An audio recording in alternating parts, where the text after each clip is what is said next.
Fucking Josh. This should do the trick. Check, check, check.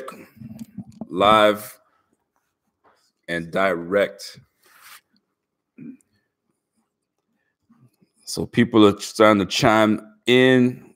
What's going on, everybody? Listen, I actually I got told that I cussed too much. Oh, yeah. I did. I got told a couple times that the show would be dope if I didn't cuss as much. So I'm gonna try to chill out. But when I get in my feelings, man, I just drop a couple F-bombs here and there, man. So ladies and gentlemen, it's your boy Rico back at it again with some guests of mine, Canadian guests. That's how we like to keep it. We like to keep it homegrown. You know what I mean? Up north. We the North? Can we say that? Yeah. Can we say we the North? Let's do it. We the North. Shit. Anyway, I'm joined by you already know this guy. This is the Dolphin fan. We got a Dolphin fan in the comments. We got a Dolphin fan, Mr. Natural? Yeah. Oh, they remember you. That's why. They remember your podcast, man. So this is my man, Kevin Kev. He's a Dolphins fan, but truly, I think he's a Bills fan at heart. I think he is. I keep telling him to just jump ship. It's cool. They're not gonna miss you over there, man. You're good. Lots of Bills knowledge over there. Lots of Bills knowledge. Speaking of Bills knowledge, I like that segue. You're gonna be a natural. This is my man Fern. I want y'all to get used to this face. He looks shy, but we're gonna get him. We're gonna get him in the mix. This guy is a wealth of knowledge. Draft talk.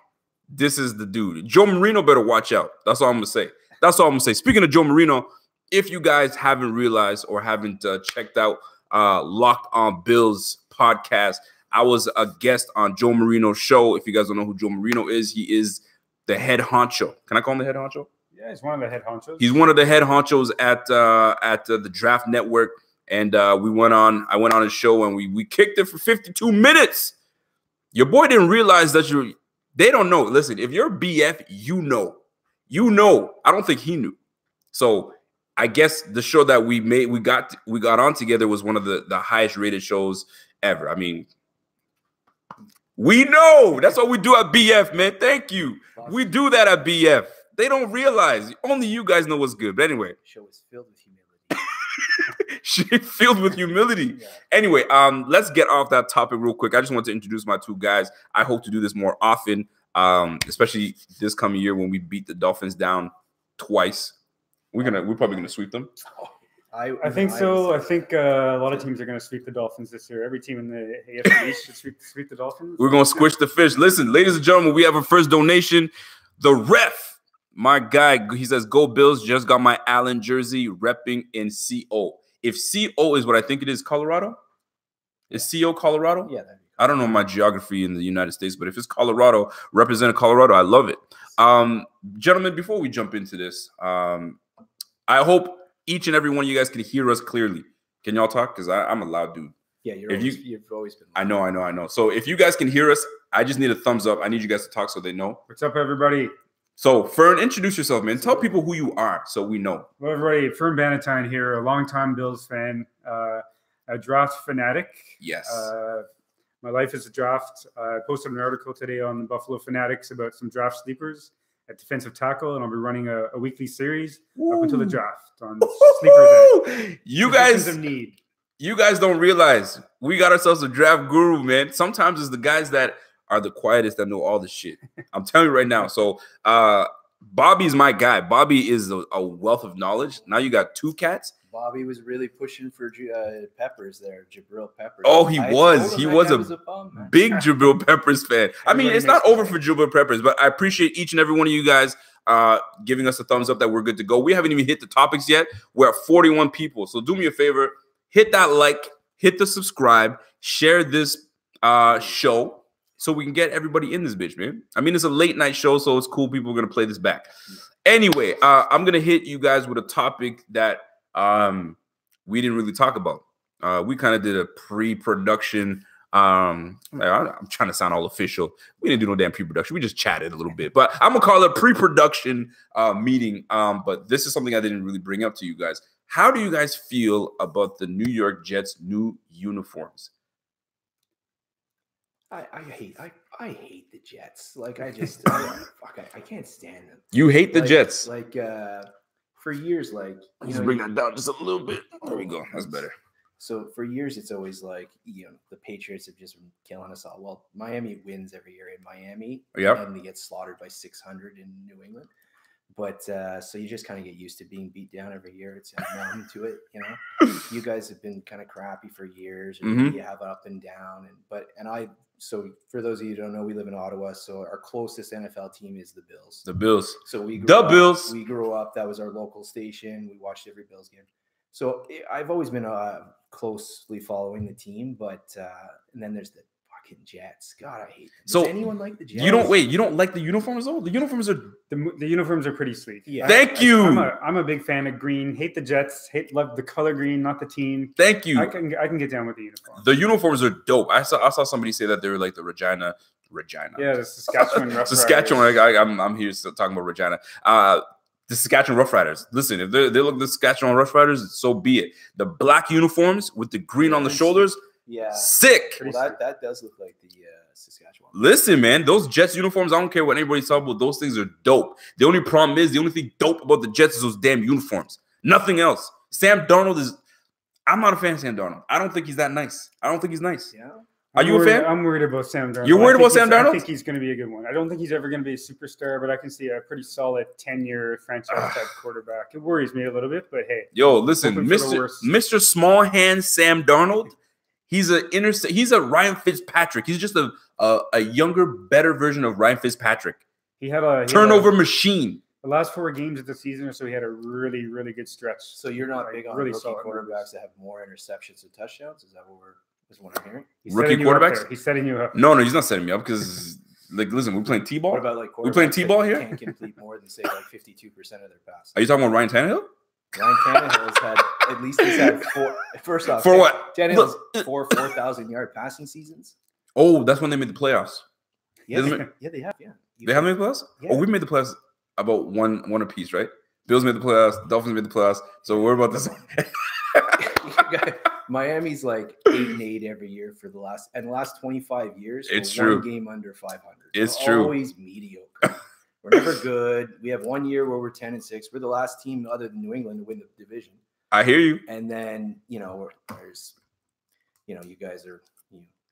Don't you worry about what we're doing over here. So, ladies and gentlemen, I like what you're doing. I like your defense. You got a lot of guys on your defense that I really like. So I want to jump into a topic that it hasn't been beat down.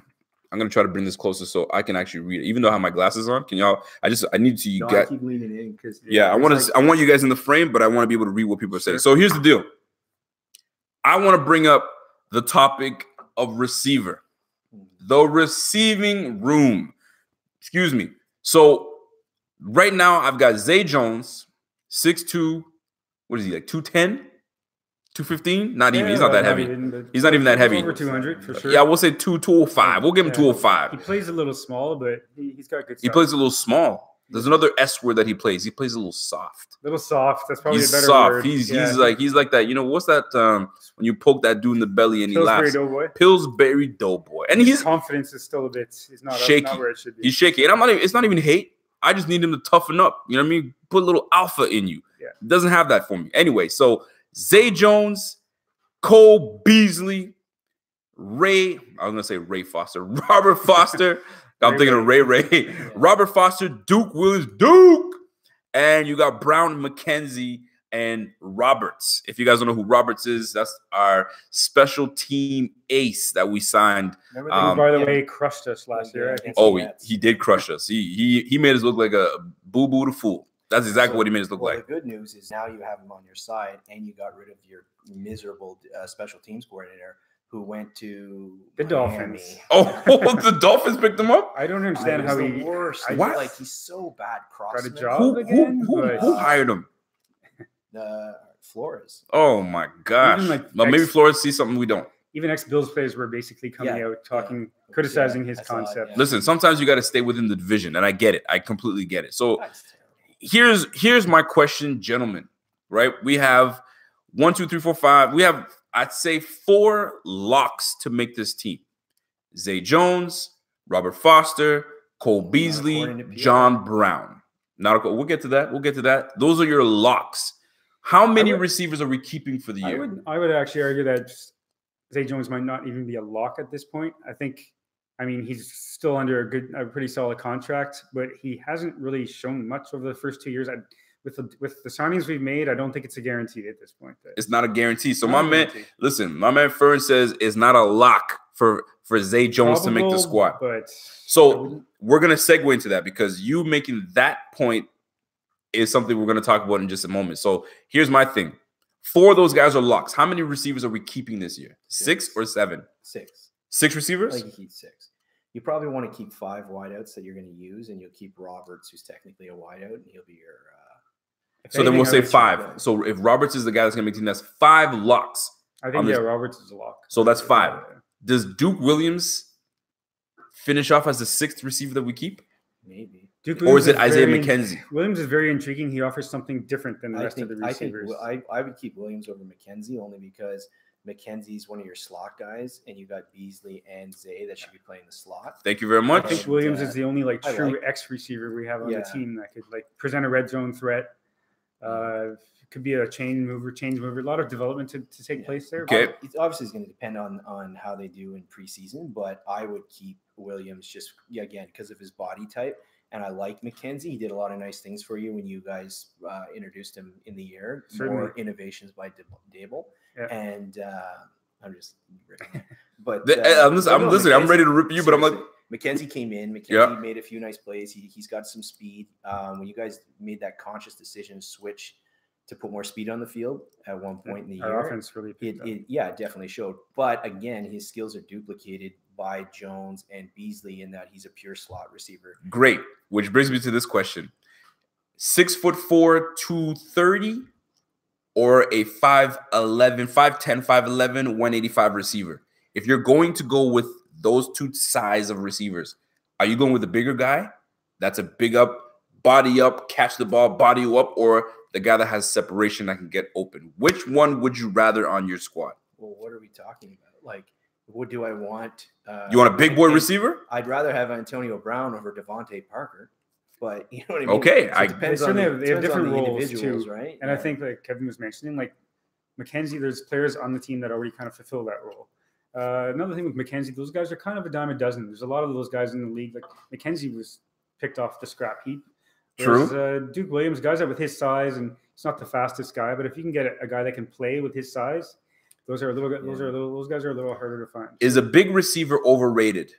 The big, tall, the 6'3", 6'4" guy, is he overrated? I don't think so on your team because you don't have a proven tight end.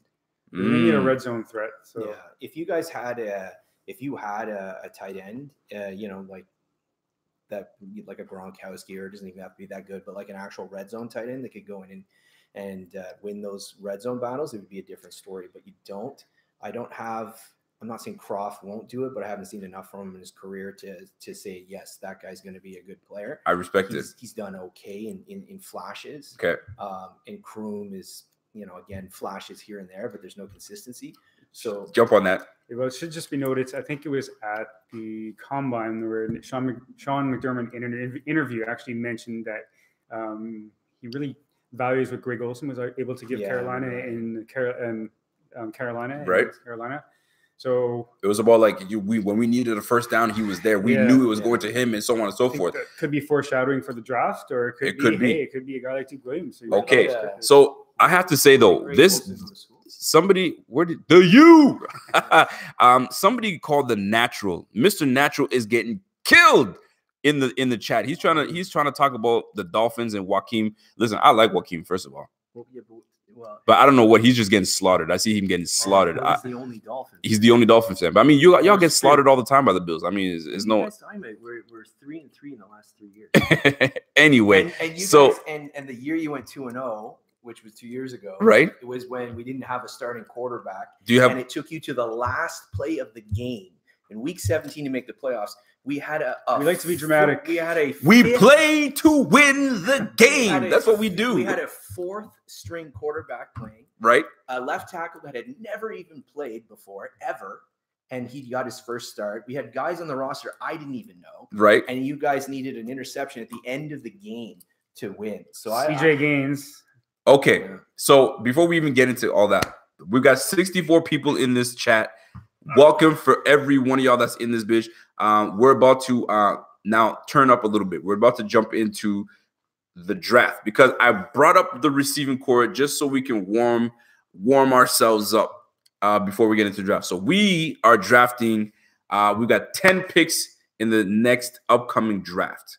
So, Fern, I'm gonna drop this on you. We've got pick number 9 and pick 40. We're doing the first 2 picks. Yep. That's all we're gonna do. We're just doing the first 2 picks. I want to see what direction you would, if you're GM of the Bills, what direction do you go with your first 2 picks? I think all signs point to this point to defensive line. Timeout. I'm gonna make it a little tougher because you're the draft guru. Do it. All right. So you already know who's picking at what in the first 10 picks? Yeah. Do you have it by heart? Yes. Okay. So you already have a prediction. Hold on. Bills guy says, give me Hakeem Butler over DK Metcalf. I said it, he says. That's a hot take right there. Wait, I'm curious. Does he mean in general, or do you actually want to take Butler at number 9? Okay, well, here's the thing. That's a fair question. We're going to get to that. Even the ref made another donation. I appreciate that donation, the ref. He says DK Metcalf at 9, 43364. Before you even get, I have questions for you. Yes. DK at 9, I'm not sure about that. I'm just unsure. Now, I will say this, though. Fern, before you say what your 9th pick would be, sure, who are you predicting that go in the first 8 picks before you get to your 9th? So it gives people do a quick run. Absolutely, because people need to know the knowledge that comes from this man. So go hit him with it. I think I'll be quick with this. Let's do number 1, Arizona. I think we all kind of know what's going to happen here. Writing's on the wall. We'll do Kyler Murray. Don't know if it's the right pick, but it's probably what's going to happen. Okay. Number 2, I don't think the 49ers, even though they signed D Ford, I don't think they can pass on Nick Bosa. Too good a prospect. Quinton Williams is probably 1B, but I think they'll pass on him. So wait, Niners go Bosa. Bosa, got it. We're at number 3, the Jets. Mm-hmm. Very good trade down candidate, but I think if they stay put, it's they really need a pass rusher. It's about time they got one. We'll go with Josh Allen. Josh Allen. Yeah. Josh Allen. Number 4, Raiders. Rumor has it. I'm going to trust Mike Mayock. Quinton Williams is sitting there. He's got to take Mayock. I think they really like Devin White, but if Quinton Williams is sitting on the board, I think Mayock. BPA, right? Sure, BPA. Okay. Tampa will be very happy with that because I think they really like Devin White to replace the linebacker they lost to the 49ers. Quan Alexander, is it? Quan Alexander. Yeah. Number 6, we have Jacksonville. That's an interesting one. Very interesting. Where do they go? Foles. I think what they should do is go offensive line. A guy like Jawan Taylor, maybe Jonah Williams if they like him, but we'll give them Jawan Taylor. Jawan Taylor seems to be the hot ticket right now. Yeah, the hot ticket. Okay. Good luck. Solid right tackle prospect. Okay, got it. Giants. The Giants. This is a tough one, but let's just it's time to finally draft Eli's replacement. Give them Dwayne Haskins. Solid, not spectacular prospect. It's the responsible thing to do. Exactly. It's time. It's time. Now, before you continue, they're saying that they're going to skip on Haskins and potentially go for a guy like a Locke or a Greer later on. So maybe who's the other guy? Allen? Daniel Jones. Daniel Jones that they've been linked to. I think there's some front office links. My brother would lose his mind. I know that he thinks that Daniel Jones is going to be their guy somehow. Maybe probably at 17. I'm just saying. So it's not a lock for. I can see them taking Haskins a right tackle too. So what is it? Who do you think the Giants take? I'm gonna go with Haskins. I'm gonna go with Haskins. Quarterback. Yeah, Haskins. Okay, it's just the logical thing to do. So now we are at the 9th pick. Detroit first. Oh, excuse me. That's right. Detroit. This is where who's the head coach in Detroit? Mr. Patricia. Mr. Patricia. He's a defensive dude. He is. Okay? He is. And I'm very concerned. They just signed Trey Flowers to a huge monster deal. I'm very concerned about Ed Oliver maybe coming off the board here. He seems to be flying up the draft boards. I want him on the Bills, but I'm very, very concerned here. And I think if I'm just being kind of realistic here, it's probably not their prototype, but I'm going to give the Lions Ed Oliver. Just too good value to pass up here. That's the first That's the first mock I've ever seen someone say that Ed Oliver is going to the Lions. And it's not a popular position. Okay. I've seen that. I've seen Montez Sweat. I've seen Montez Sweat a lot. It's a good segue. Yeah. Or I can even see Gary there because they run that 3-4-4. For sure. And I would be happy with that. Absolutely. Good segue. So what I think the Bills would do in this scenario, I think they would take Oliver. Time out. In the 2019 draft, with the 9th pick, what? You know who always does that, right? The Bills, with the 9th pick, select. I'm going to go with Montez Sweat here. Montez Sweat. It's not probably the most popular pick, and it's not probably what I would do, but he is the prototype. The Bills front office likes those prototype types. Joe Marino talks about this quite often. They like the bigger guys. You need a pass rusher. Brian Burns doesn't really fit in the 4-3. I kind of like Burns' tape, but he's more of a stand-up guy. Mm-hmm. I can really see the front office liking DK Metcalf because they like these super talents like Tremaine Edmonds last year, Josh Allen last year, a little bit raw players, but I'm going to go with the blue chip pass rusher here. Sweat, he's a bit stiff, but he's got great bull rush. He tested really well. I think he could be a solid 8 to 10. We were shocked that he ran that fast because he doesn't look that fast on tape. No, he doesn't. No, he doesn't. He looks a little stiff on tape. Yeah. But now, I will say this though. Now, why Montez Sweat? Why would you go Montez Sweat? Again, that's what he said. Without he thinks they'll do, not what he would do. Yeah, so and that's what I have to get myself out of. What the Bills would do, not what you would do. I don't think it's a terrible pick, and I really would want Oliver here, but with Oliver, I just think he's going to go in the top 8 picks. Maybe I'm being paranoid just because I want him so badly. He is like my dream scenario, but Pierre says, "Why does Kevin always look smooth as hell?" Is he smooth? You know what it is? It's that Patrick Swayze, not Patrick Swayze, that John Travolta chin. That's what it is, man. How do you do it? Do you work it out? Do you know what I've been getting lately? It's really pissing me off. What do you get? As soon as I say it, everyone's been telling me lately I look like Elon Musk. Elon Musk. I see a little bit. Who the hell is Elon Musk? He's the Tesla guy. Tesla guy, yeah. What's he? Is he a handsome, strapping young man like yourself? Handsome. My guy Kev. Yo, listen, shout out to everybody watching this bitch. Hold on a second. There's 75 people watching this thing and there's only 22 likes. Do us a favor. Just click the like button. It's right there. I think it's like right there in that corner. Or is it up there? Click it wherever the hell it is. I'm pointing all over. Click the like button. Thank you very much. It's starting to boost up there. I appreciate that. The 74 people watching. Shout out to Samuel Harris. Need to keep Zay Jones. Last year, O-line hurt everyone. I'm going to touch on that in just a second. So, Montez Sweat, you think the Bills will go Montez Sweat? What do you see? You see something else? Pierre said, Kevin looks like he eats creatine straight out of the bottle. Wow. He just munching on them pills, boy. So, Montez Sweat at 9. All right. Why do you think the Bills go Montez Sweat and not attack the offensive line? I think we've signed 5 or 6 offensive linemen. I think 6. Yeah, 6. So I think all signs are pointing to defensive line here. I think we've already improved our offensive line.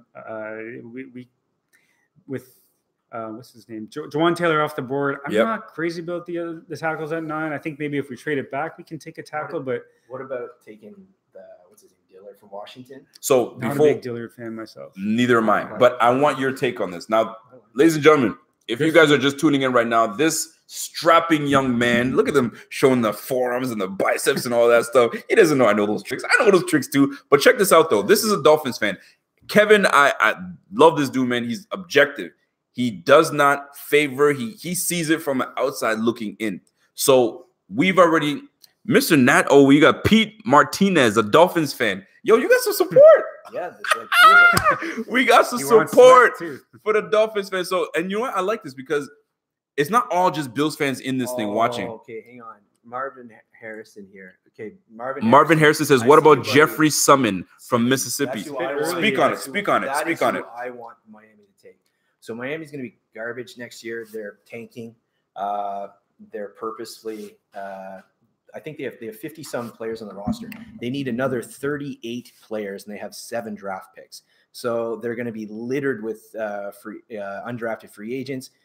They they have Fitzpatrick at quarterback. Like they're literally setting themselves up for next year. They have next year. They already have 10 draft picks, and they have 120. They will have 120 million in cap space. Is Simmons a safety? Simmons, no, he's Simmons. He's the defensive tackle. Defensive tackle. I think I haven't even heard. Okay, he was a top 5 player for me as well. Yeah, and then he tore his knee after that's the season, why. right? So he's gonna be redshirted. If Miami's next season's a wash, anyways, if it's all about next year kind of thing, take this guy, because I guarantee you, he's not getting past New England at 32. So what I was going to mention is if we take Sweat at 9, I would like the Bills to actually trade back into the late first round to take a guy like Simmons to get our end tackle.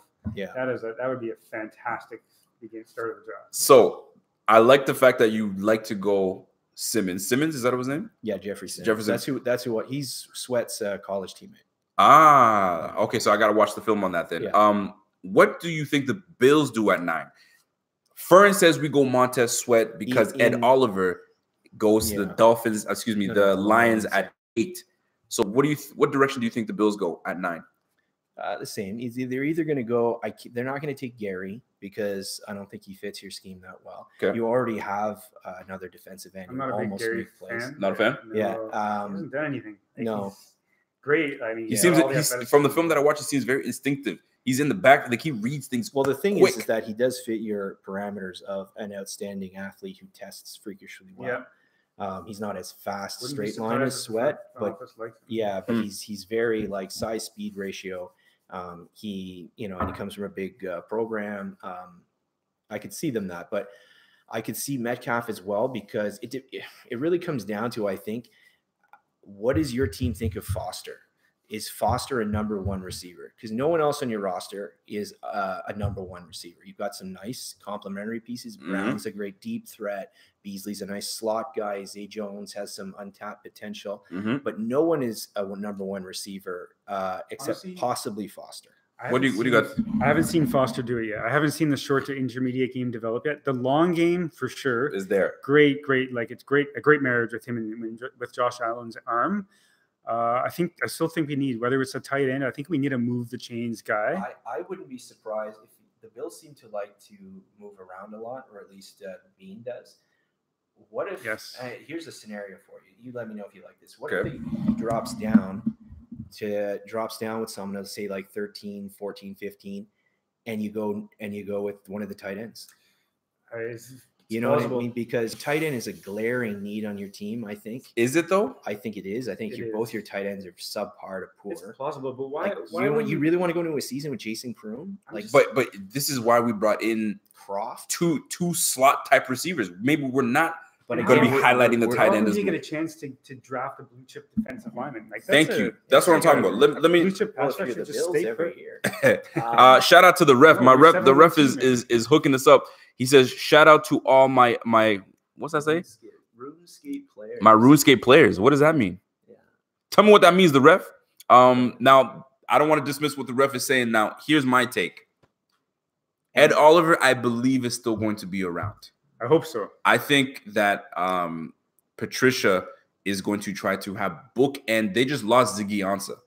Ziggy Ansah, he's unsigned. Yeah. Unsigned. We have been in conversation with Ziggy Ansah. But Ziggy, the African Warrior, is I think they're waiting for his shoulder injury to kind of to I guess find out the results on it and what's really good about it. The Bills and the Saints are the only 2 teams that have showed money. Right, and the Saints don't got no money. Right. They don't got money. They don't got big bank like the Bills do. So you're out of the conversation. Yeah, they are Super Bowl contenders. This guy's always talking shit. No, I'm just saying, like, it's like, you know, is he going to go to Miami or New England? Well, Miami's got a lot more money to offer him, but you go to New England or the Saints because they're legitimate Super Bowl contenders. Not saying, well, no, I am saying that. So the ref, I don't want to cut you off. The ref says Ed Oliver at 9 is the next Aaron Donald. We're not disagreeing. What say you? Do you agree with that? Great prospect. A little different player than Aaron Donald. Maybe not the pure pass rusher Aaron Donald is, but Ed Oliver is a fantastic prospect. I would be thrilled with having him at number 9. Yeah. So I like Montez Sweat at 9 over Oliver. But I prefer Oliver. But I think I feel that Oliver's stock has gone up since his pro day. Everybody's gaga. You know how that works. You have a pro day, everybody's like, they go gaga for you, right? So I believe Montez Sweat is going to drop, and we'll pick up Montez Sweat. Here's the problem.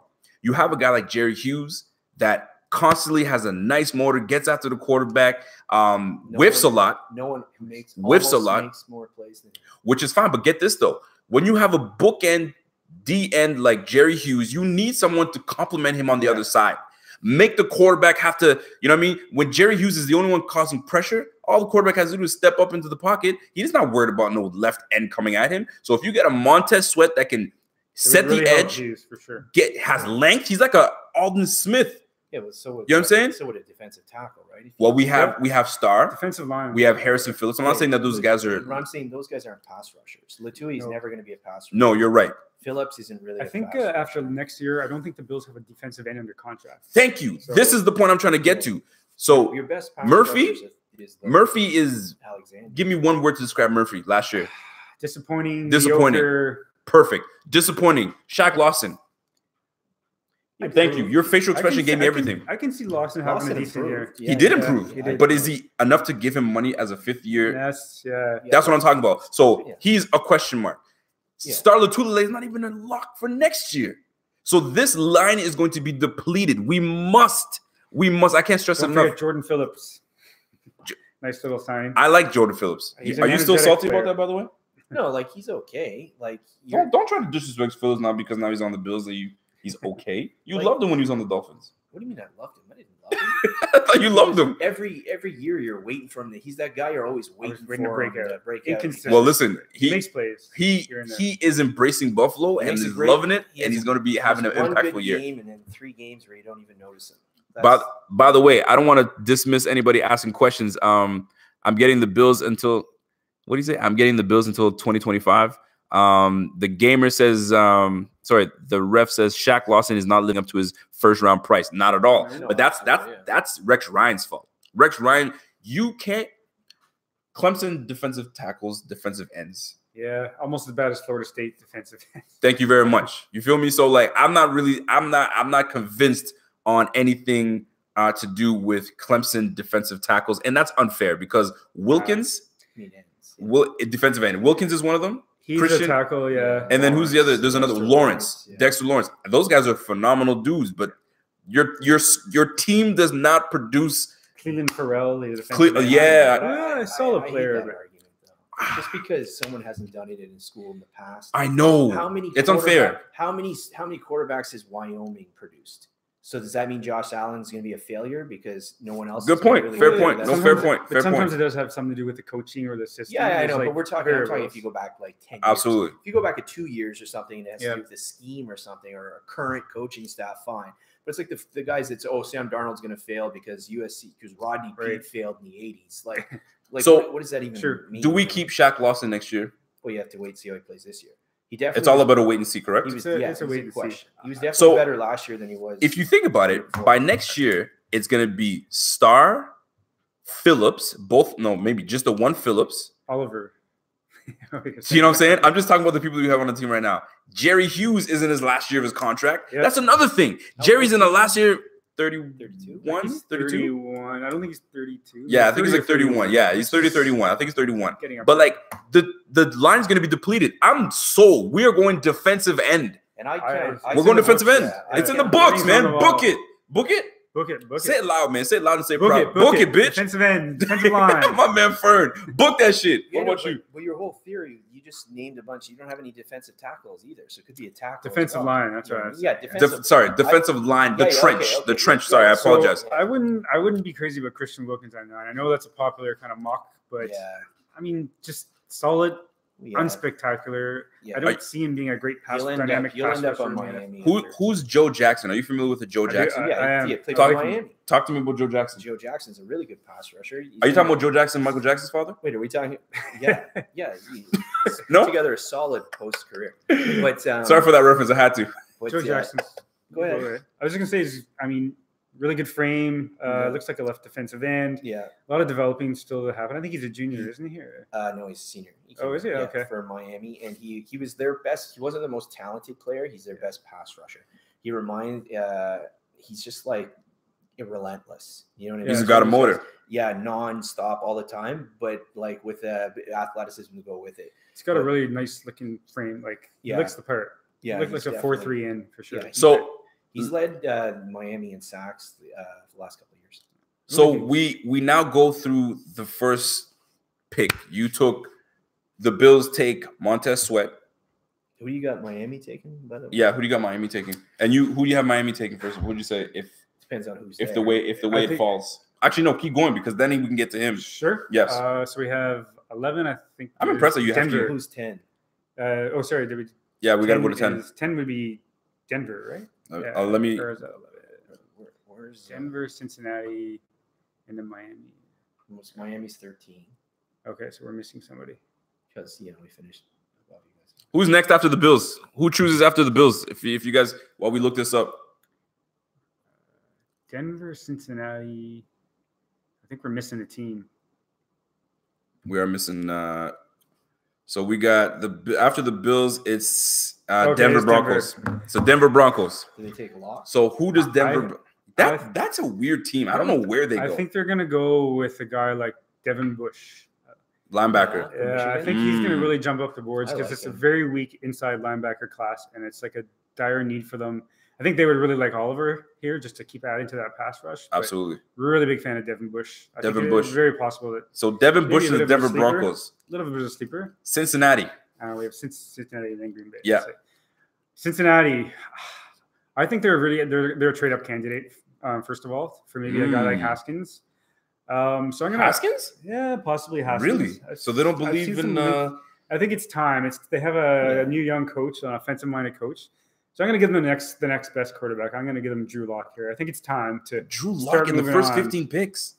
Wow, not what I would do. He might get drafted ahead of Haskins. Wow. Yeah, okay, I did not expect that. Honestly, I've seen it.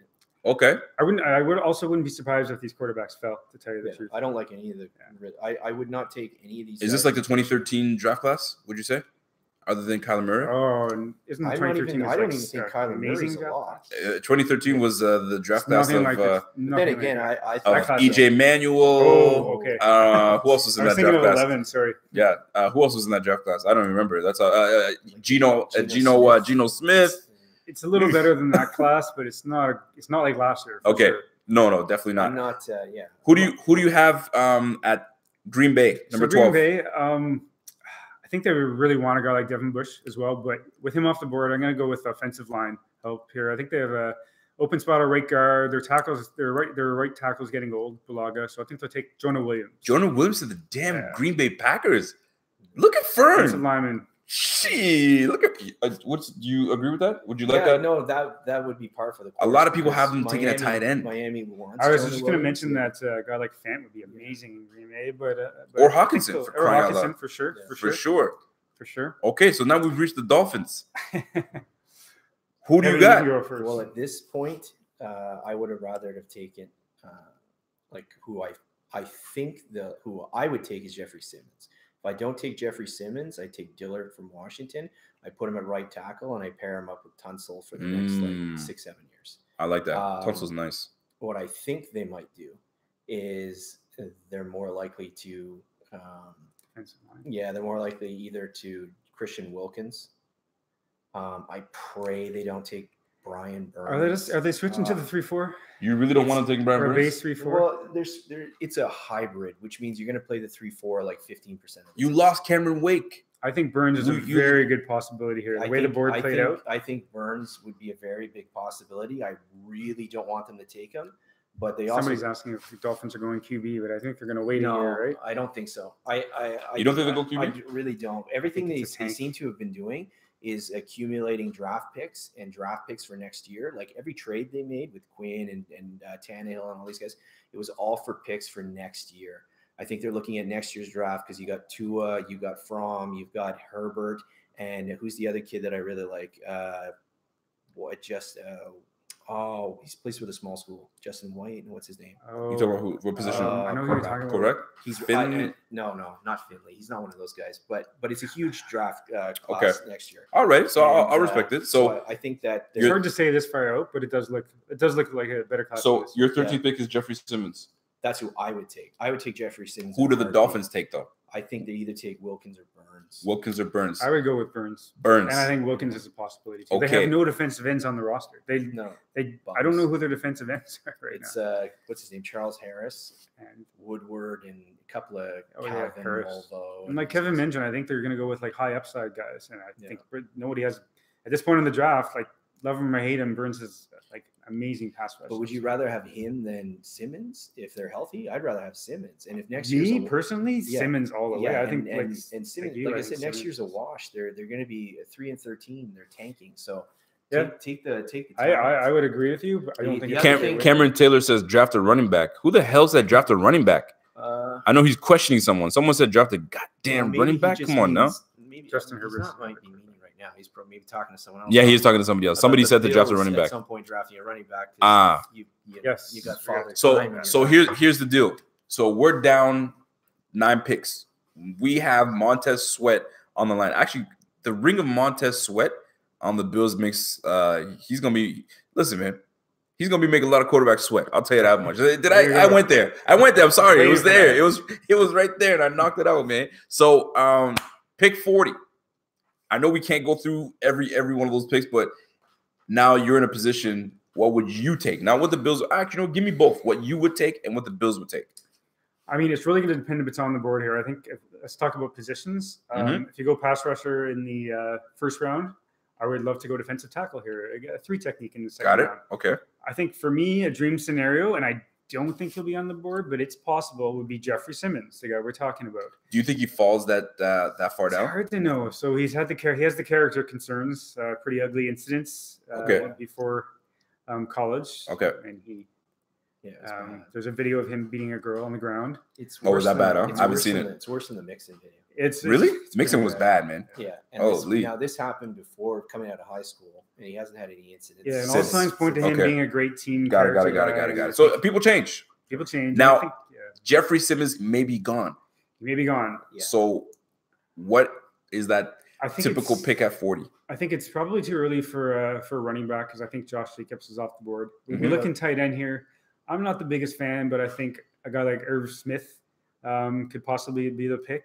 I think he's just not the fastest guy or not the biggest guy, so it scares me a little at that soon. But a great college player. He does get open, and I know our coach, like we talked about. You need a tight end. Yeah, Irv Smith at 40. It seems to be. You think is Brown still gonna be sitting there? Hollywood Brown.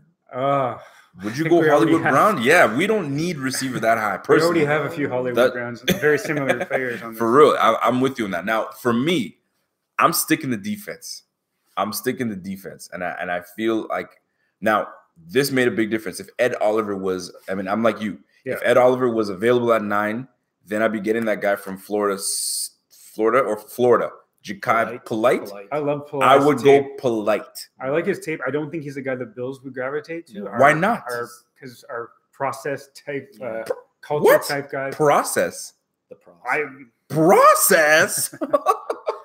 Yo, I like Polite on tape. He's a crazy good. His motor don't stop. He's a 3-4. He's probably a 3-4. Is he? He's a 3-4. He played down a little bit. I could see Miami looking at him. And let me give a reason why I would go Polite.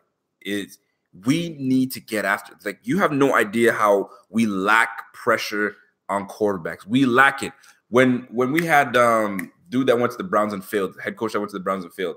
Pettin. Yeah. When we had Pettin, man, we were getting after the quarterback, and we were just it was humming. It was good system. I don't know what it was, but we just didn't have the offensive firepower. Wasn't Greg Williams the defensive coordinator for the Bills at the time? Yeah, when you were talking about when they had Darius, Kyle. We had Kyle. It was Mike Pettin. Mike Pettin was Mario. Yeah, we had two straight good defensive coordinators. Jim Schwartz. Jimmy Schwartz. Yeah, Jimmy Schwartz. Yeah, Jimmy Schwartz, and then we had Pettin. Yeah. Anyway, we haven't. I missed that defense where we're getting after the quarterback and stopping runs and doing everything. We haven't had that since. Rico, I agree with you. I want to go defensive line 2 straight picks. Oh, whether man. It's tackle or end to end or end to tackle. So are you going to take what's his name, Tillery or whatever from Notre Dame? No, I don't. I don't want that. So if I can't get Polite, then you don't want to. I like the other Michigan. I've seen Risner drop to 4. I've seen Risner drop. I like Winovich. So you want to go? You want to go? Listen, defensive ends in a row. You never know.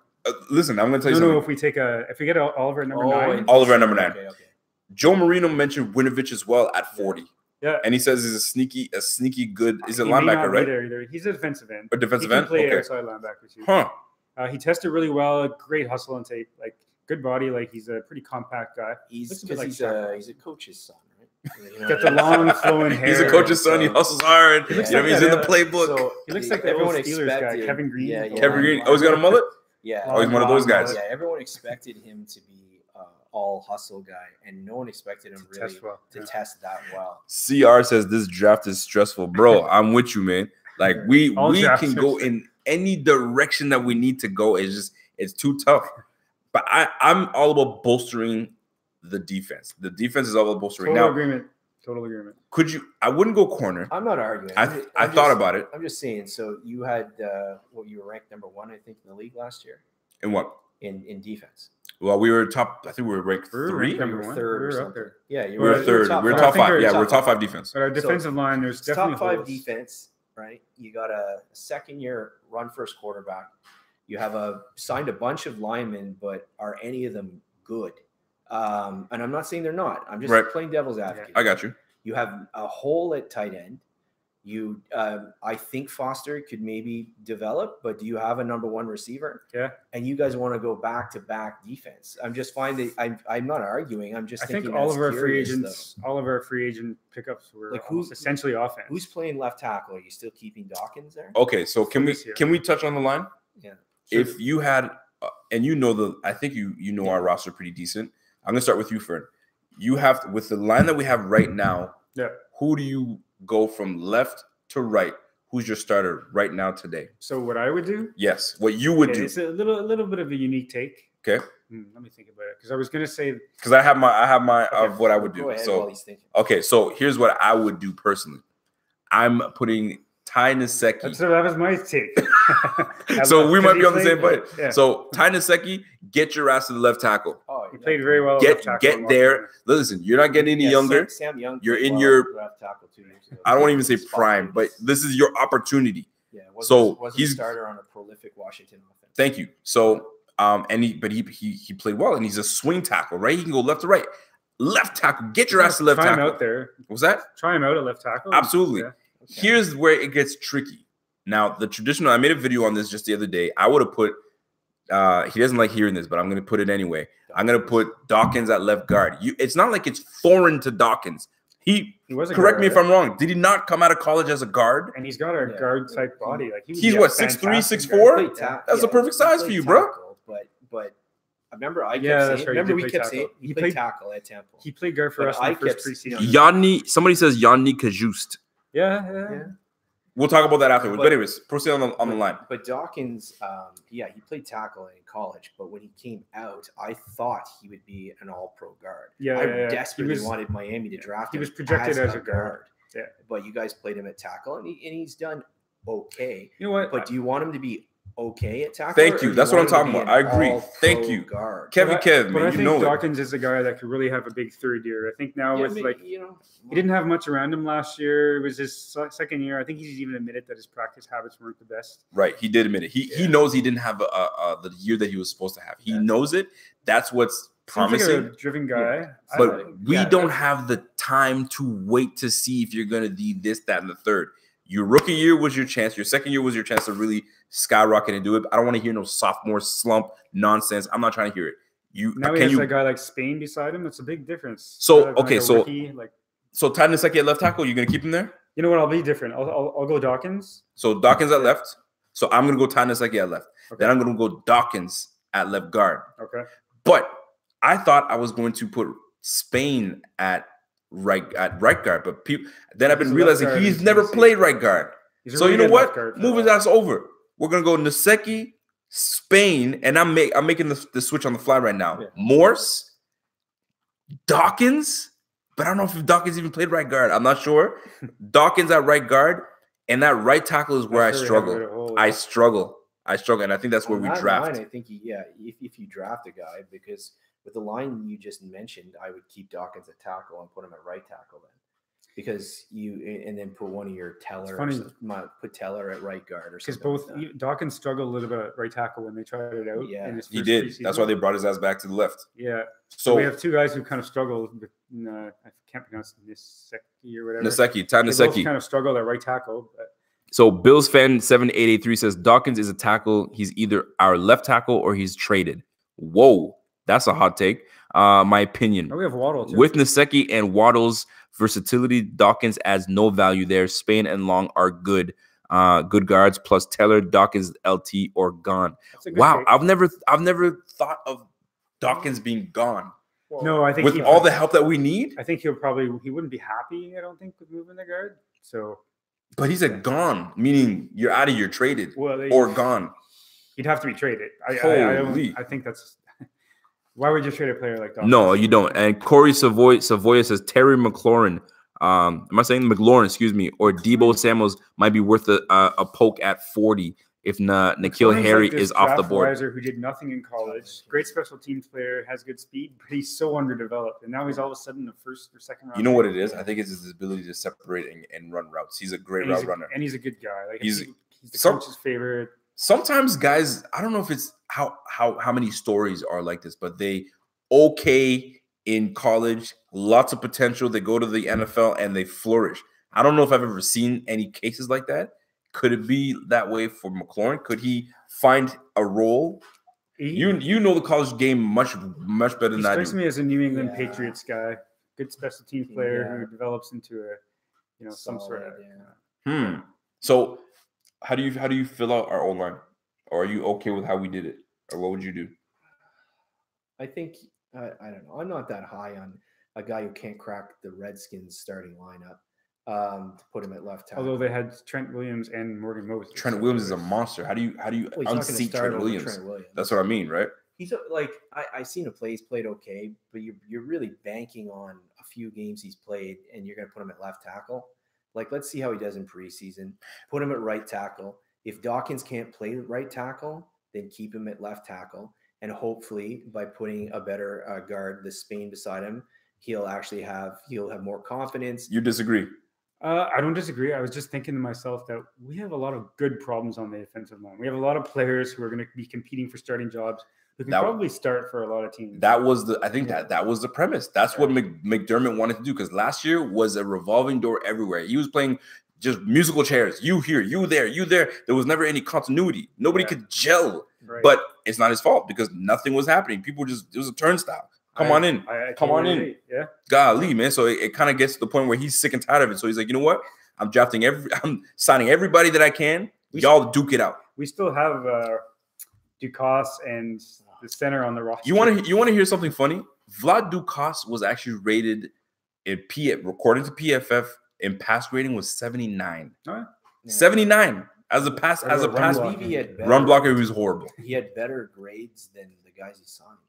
I'm telling you, so it's weird. Ducasse might still find himself on this roster, and the coach is like him for some reason. Yeah, he's like. I guess he's a good practice guy. Maybe, and he might be a leader. I used to like who's the guy left? I like Miller better than Ducasse. And John Miller. John Miller got paid, man. He went to the Bengals. He got money. Yeah, he got money. Like to pay. They listen. Let me tell you something. If like you said, it's a good problem to have. When we have linemen that are going to be duking it out and that could potentially start on somebody else. What do you see? What do you think of trading up for Quinn and Williams? I think we were talking about this earlier. If he starts sliding, I think that would be an absolute dream scenario to like 6. If you could only have to give up maybe a second round pick and get a guy like that, he's really almost, I want to say, generational talent at defensive tackle. He's a good prospect. Joe Marino from the Draft Network said he used the word unblockable. Is he unblockable? He was closer to Aaron Donald. Is he that nice? He's got some. Okay, I know he's good, but like, is he that nice? Like Oliver gets the Donald comparisons because of the size, and Oliver has the quickness. But Williams is more unblockable than Oliver. I've seen a few games where Oliver, you don't notice him on the field. Okay, Williams, you notice it every play. I think Williams. Okay, so Williams. Could we agree that Williams is probably gone by the 3rd pick? He should be, but it's not necessarily set in stone. And if guys come up, he's a top 5. He's top 5 then. So that's what I'm saying. If he gets past 5, I think that's where you start looking. So here's my follow-up question: who do the Bills have a chance to trade up with? Who would be like, yeah, I'll trade down with you guys? Good question. Yeah, because the Jets ain't trading. Like, you don't trade with the Jets. You can't do that. I mean, the Jets would not trade with the Bills. I can see the Giants doing something. The Giants, yeah. At number 2, they're in rebuild mode. So I could see him trading down, trying to accumulate more picks, building up his trenches. Giants are at 5. Hold on, 7. That's right, 7. We have a trading relationship with Tampa Bay, who picks at 5 last year. And we did it last year. Yeah. So by the way, I'd like to say that I called it that the Bills were going to trade with the Tampa Bay Buccaneers so we can draft Josh Allen. I'm just saying, if you guys don't believe me, there's footage. Proceed, sir. I remember that. You remember that shit? I was with you. Boom. Go ahead. Yeah, so I would totally be on board with that, with trading up for Williams. But Williams, we trade up for Tampa's at what? 5? It's price is a little. Josh Allen. Is he that? People are saying that he's a nightmare. Yeah, the other Josh Allen, a nightmare on the edge. He's not a super good prospect. I don't think he's as best. I think Brian Burns is actually a better pure pass rusher and better moves, but Allen's a great all-around player. I think Allen's going to be really good in coverage. I compare him a little bit to Deion Jordan. He's probably it's a bad comparison because of what Deion Jordan busted, but as a player, a very similar skill set. CR says teams will start taking QBs and he will fall. Who are they going to trade up for? So who? First of all, Kyler Murray. So let's just say Kyler Murray goes to the Cardinals. The next team that needs a quarterback is who? Giants, Giants Washington, on the board. Bengals, Miami. Yeah, and I'm talking about the top 10. It'd be the Giants, right? 10 Giants, yeah. So Giants take Haskins. Could that allow Quinnen or Allen to fall? I did hear today that after Murray, the other quarterbacks might be falling. There might be a bit of a free fall. That teams may not be as high on them as many of us think, but who knows? At this time of the year, it's what do the Niners need? Didn't they draft that D lineman from last year? They need an edge. They need receivers. Yeah. They drafted Solomon Thomas. Solomon Thomas. So they already have a bit of. So what do they need? Ford is the guy they signed in the offseason. So you think they're going to go Bosa? They should. They should. Or Williams. Who's the receiver? Who's the receiver over there? Nobody. Their receivers are all small guys. They have the ex-Bill Marquise Goodwin. Marquise Goodwin, yeah. I think Pierre Garçon still on They the released roster. him. They released him. He's not on the Northern roster anymore. Yeah. So then they have Kittle's nice. I love Kittle. They've drafted a receiver last year. Remember, I wanted Kittle. Yes, they did. Smaller guy too. Dante Pettis. Frank, that's my guy. Yeah, Pettis. So could they go with another receiver and give weapons to Garoppolo? But they're not going to go with a receiver at 2. But then they trade down. Yeah, I see what you're saying. Could they trade down and the Bills say, you know what? But my question is, getting up to number 2. But who wants? Does it take a lot? Takes a lot, and for a defensive tackle, is that a lot? He's a generational, right? You don't listen. You'd have to give up your first and at least next year's first. Yeah. Would they be? I don't know. I don't know if Bean wants to give up picks like that. He's going to give up 2 first. No, I don't think so that's either. What you'd have to give up. They'll be calling him Whaley. Yeah. They'll be calling him Whaley. Get him out of here. You know what I'm saying? But I also think generational is a very strong word, considering he only has. I've been using the word, but maybe we'll backtrack a little because I think Williams only has 1 kind of year of production. So there are a few very, very minor concerns. I hear you. Now, remember when you were asking, like, man, like, how is it possible that something? We've been talking for 57 minutes. Does it feel like it? No, it doesn't. I'm telling you, man. So for Dion over here to pull out his back. For real, right? Corey G. Savoy says exactly who is worth trading up for. Can get similar talent from 1 to 10. I agree with that, unless you feel that strongly about Quinnen Williams. Well, Quinnen Williams, 10th grade tweets will leak and he'll fall to 9. Yeah, right. 10th grade tweets. Get Josh Allen 2 years in a row. Yeah, that'd be cool. That'd be sweet. I'm trying to read some of the comments that are coming out here. Somebody's talking about Ray Rice. It's all Peterman's fault. Who's blaming Peterman? We should be actually praising Peterman, because if Peterman wasn't as trashy as he was and we just benched him, we wouldn't be in the position that we are in right now. Someone wants your thoughts on Duke Williams. Somebody wants my thoughts on Duke Williams? Yeah, I knew that would get you. Who asked that question? I got to give the shout out who's asking. USB TV. Thoughts on Duke Williams. Let me tell you about Duke Williams, man. I'm going to get a drink. Go get a drink. You're about ready to preach. I'm not going to preach too long. Listen, I'm going to keep it simple. When you are motivated and you have okay, let's put it this way. Somebody the other day, I was watching a documentary somewhere, and somebody was at it wasn't a documentary. I was watching Jimmy Buckets, right? They asked Jimmy Butler the question about how did it feel to go to JUCO and then move your way up. He says JUCO was great, but like from a basketball standpoint, getting rid of the ball, you may not get that ball back. Meaning everyone's trying to shine so they can move up to the next level. So my guy Duke Williams he went to JUCO, worked his way up, you know what I'm saying? Got in a little bit of trouble, and I got intel from allegedly his cousin that said, listen, when he got in trouble, he took a rap for somebody else, and you know what I mean? He said, she said, all that good stuff. It doesn't matter. The point is, he's got a second chance. And when he got a second chance, he killed it in the CFL. You don't think he's motivated as hell? How fast is he? How fast is he? He runs like a 4.7. He's like a 4.7 40. So he's not fleet of foot. He's not going to beat you down the field. But what he will do is body your bitch ass up. He'll body you up. You know what I'm saying? Very productive. So good run blocking receiver. Can go up and get the ball. He can. He's got soft hands. The boy is nice. People are gonna talk about what happened to him when he went to the Rams and he got cut. He must have been not that nice. Shit happens sometimes. Sometimes it's your coach. Sometimes it's your receiver coach. Sometimes it's just not your time. I'm all about when destiny hits. It's your time. It's your time. What God has for you, He's gonna give to you. So it's His time. So he has every opportunity. And I might be gassing him a lot right now, but he has an opportunity right now to rise above everybody, make a name for himself. He is going to be better than freaking Benjamin's punk ass from last year. Anyway, I don't want to get too much into Benjamin, but Duke Williams. Don't remind us of Benjamin. Listen, Duke Williams will have success this year in camp. Now it's just a matter of numbers. It's going to be a numbers game. If we draft a receiver, it's a numbers game at the end of the day. So it's going to be tight. Competition this year in off season is going to be a challenge. Am I missing something? If I'm missing something, talk to me about Duke Williams. I don't know as much as you know about Duke Williams, but he definitely has an opportunity. It's basically there's nobody on our roster like Duke Williams. There isn't. We have all these small Smurf guys with speed.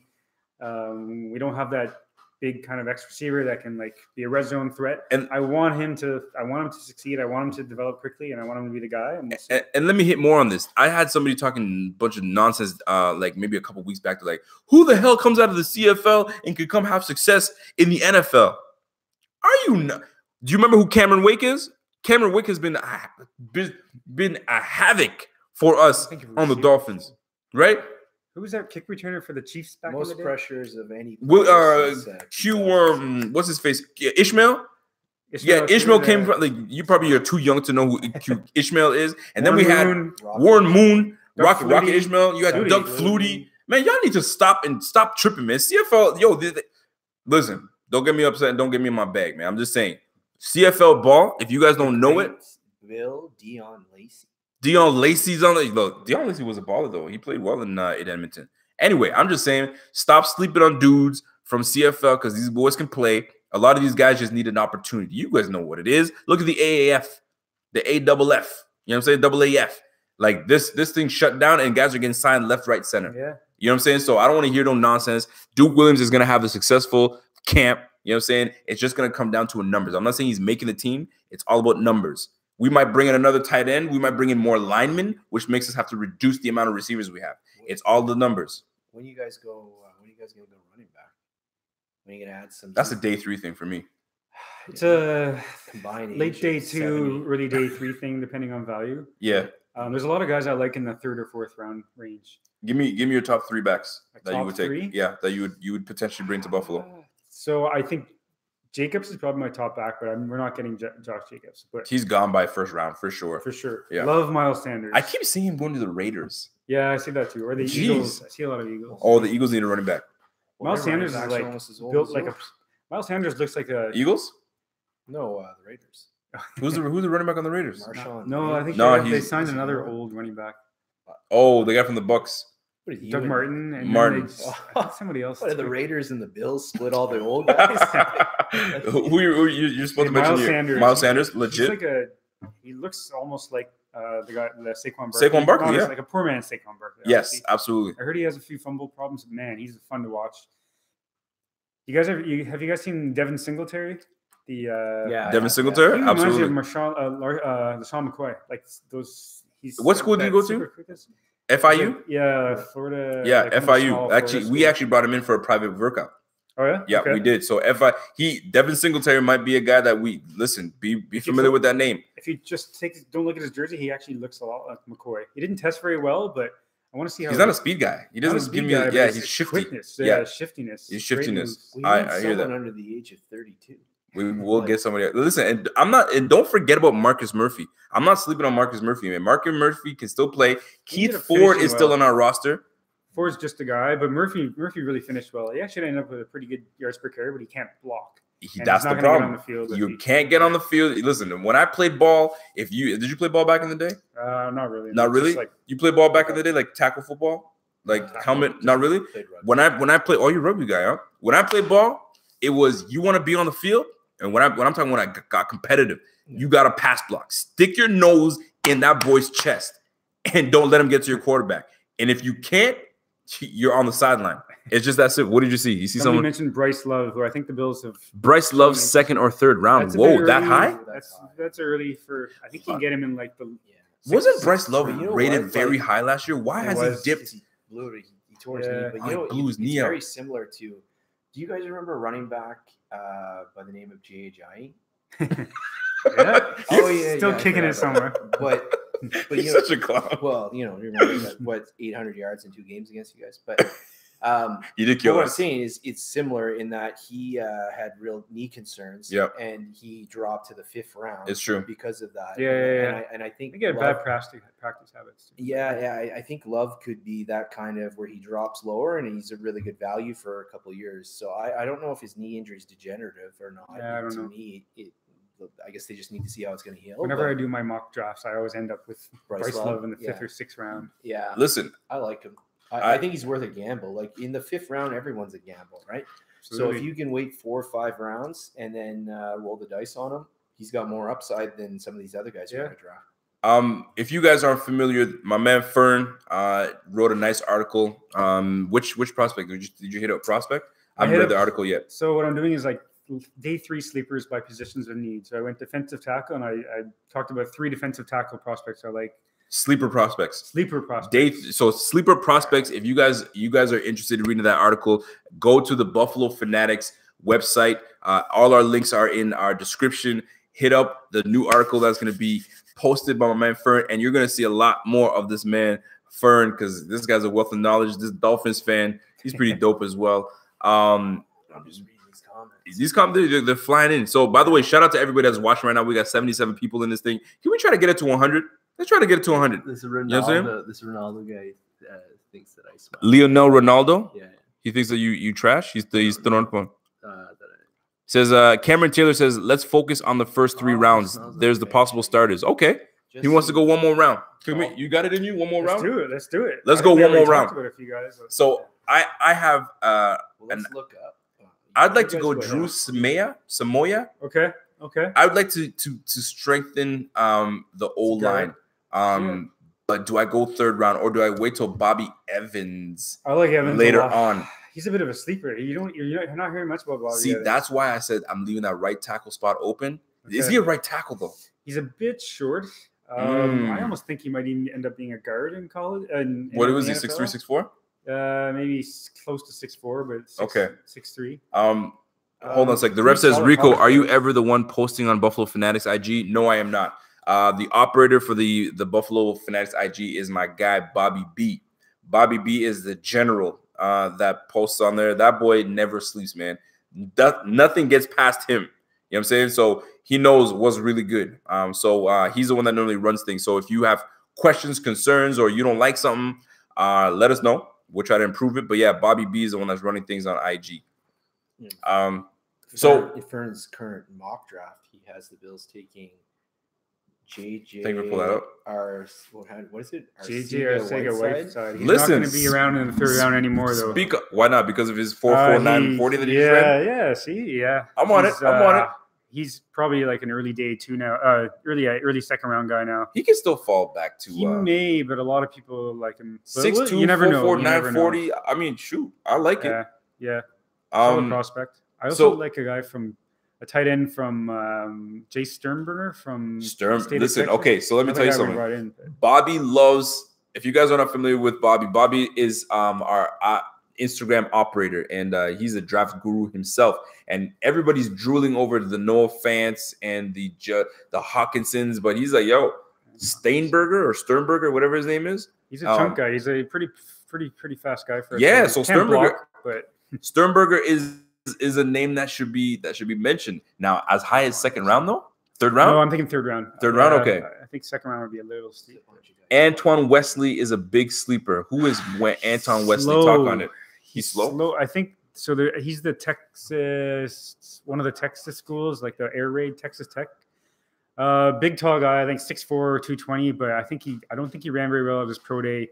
Doesn't look that fast on tape. Okay. Looks like a decent receiver, like decent athleticism, but 4'7" guy probably. Is he the guy that is he the one that does he remind you at all of Josh Reynolds? He does. Yeah, same body type. Actually, that's a good call. Josh Reynolds, okay. A little taller, but yeah, the same body type. Corey G. Savoy says, you guys gonna do a live for the draft? What do you think? Yeah. So we do have something planned. It's still in the works right now. My man Pierre is working on some. We're trying to go do the live draft on screen while we have 4 of us just chit-chatting. We just haven't figured out the logistics yet, but we're going to do something for sure. So be sure to tune in to the Buffalo Fanatics YouTube, and we're going to make things happen. Pete Martinez says, can't wait for the division games. The division game, we're going to sweep the division. That's it. We're going 16-0. I used to not talk all that bull, but you can't root against your team to lose games. We're going 16-0. 16-0, maybe 15-1. Well, you know what? Let's be humble. Let's be humble. We'll go 15-1. We might give the L to the. We'll sweep Miami. You're not going to sweep me.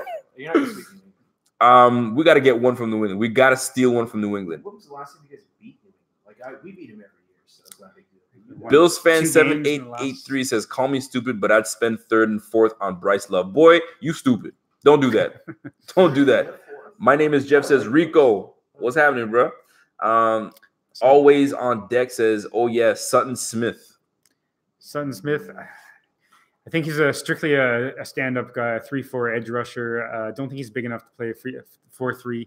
He's like 6 feet, 234 pounds. Great college career. I think he led the college football in sacks the last 2 years or something like that. But he didn't look that strong at the combine. No, he was getting pushed around. How much stock do you put into the combine? You too. How much stock do you put into it? I like the. Would you rather watch film, positions, or you're like, yo, I want to see how he does at the combine? Film first, yeah. And if the combine, if you guys put up good or bad numbers at the combine, you go back to the. film. I not so much the testing. I like the drills, especially like the wide receivers. So when you're watching the wide receivers, I like watching how do they catch the ball over the shoulder. I am amazed at how many are so poor at tracking the ball downfield. Like, terrible at it. And so that's the one you pay attention to the most? I love it. Yeah. So when the quarterbacks throw those long balls, I'll watch the receivers even when they're just throwing, right? Because I mean, I don't care. It's true. Some of those late round guys that just can't catch. Right? You know, and you'll see them. They'll drop like 2 out of 3, and instantly I'm taking them off the board. You can't you're harsh. Well, if you can't catch the ball, you know what though? That could have been Robert Foster last year. He was having a lot of problems he was in the year. Okay, so check this. So here's my thing. The drill that I pay attention to the most, that I put a lot of stock, is the one where they, boom, the gauntlet, done, and they run down the line. I hate when they're swaying back and forth. And the way they catch the ball, you can just hear the sound of it. You can hear the sound. Then if you hear a loud, any receiver, when you hear loud smack on your hands, you ain't got no hands. You ain't got no hands, man. I actually remember watching what's his name, Cordell Patterson do that. It was atrocious. Like, just loud. Like you almost have to take your earbud out. Jeez, because he's so damn loud. But that receiver gauntlet drill is one that I pay attention to a lot. A lot of people pay attention to the 3-cone drill. Are you?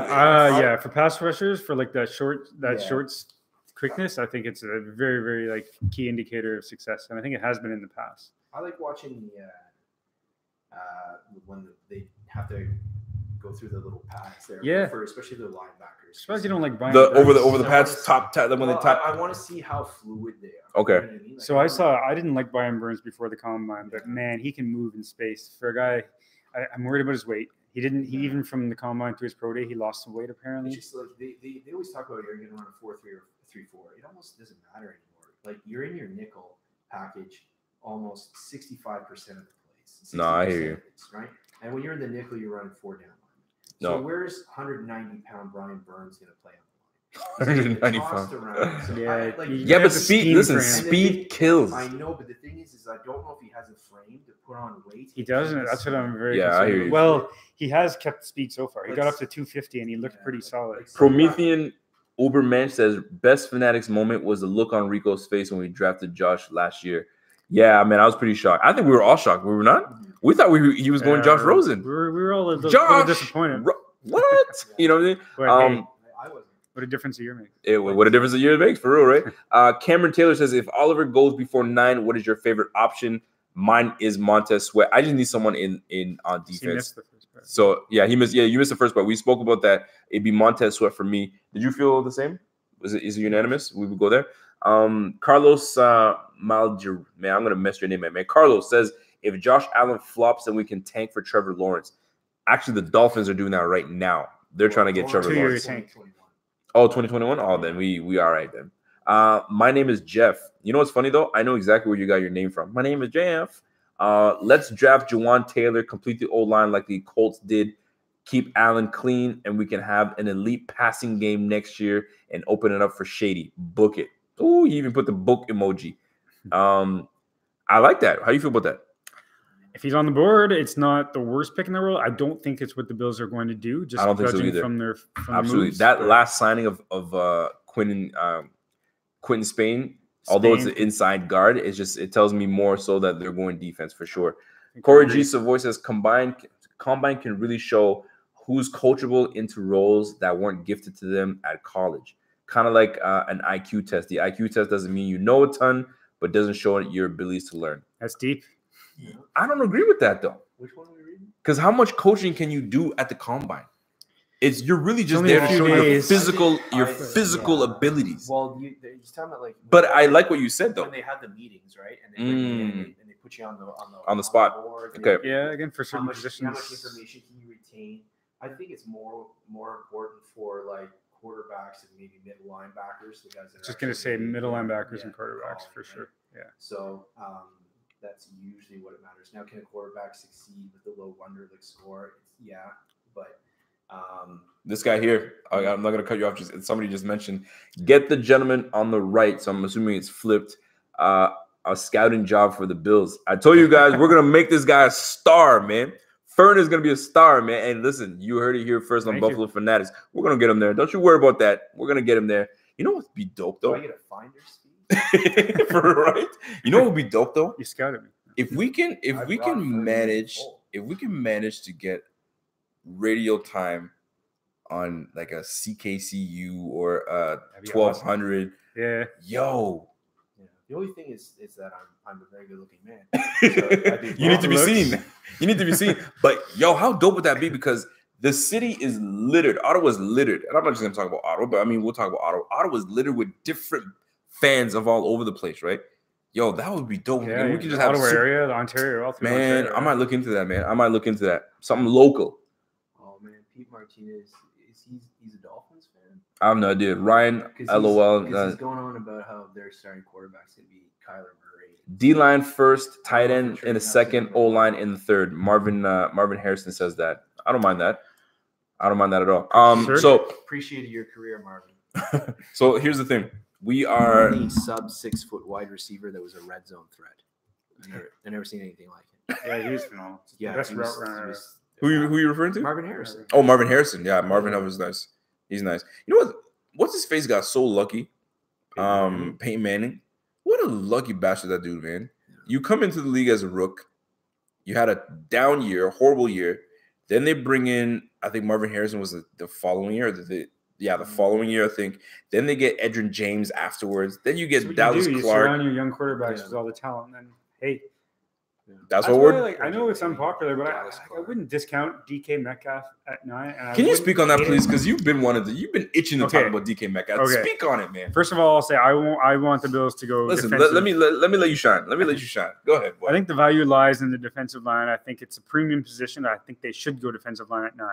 However, I would not hate DK Metcalf at 9. I think he fits our kind of prototype again.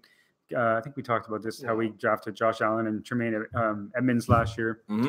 I'm going to hit you with something real dope afterwards. Keep talking.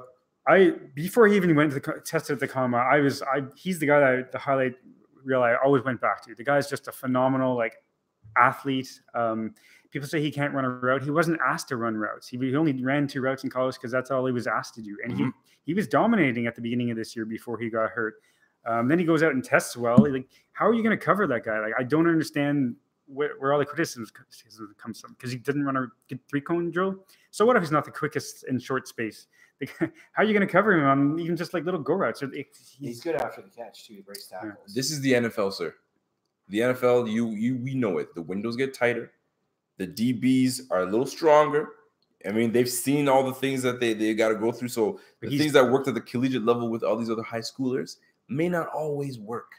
It may not translate to the next level. I don't know how defensive backs in the NFL right now are going to be able to cover that guy. And you might be right. Now, here's what I want to bring to you, and I want you to chime in on this too, because we've been going on for an hour and 20 minutes. I'm sure you guys are getting bored of us. If not, if y'all want us to keep going, give us a thumbs up. If you guys are like, yo, I'm out, man. So we're gonna because I know you're laughing internally because of that question I just asked. So Pierre and I were talking about this the other day. And we were talking about when who was it that we had at quarterback? EJ Manuel. We drafted EJ Manuel in 2013.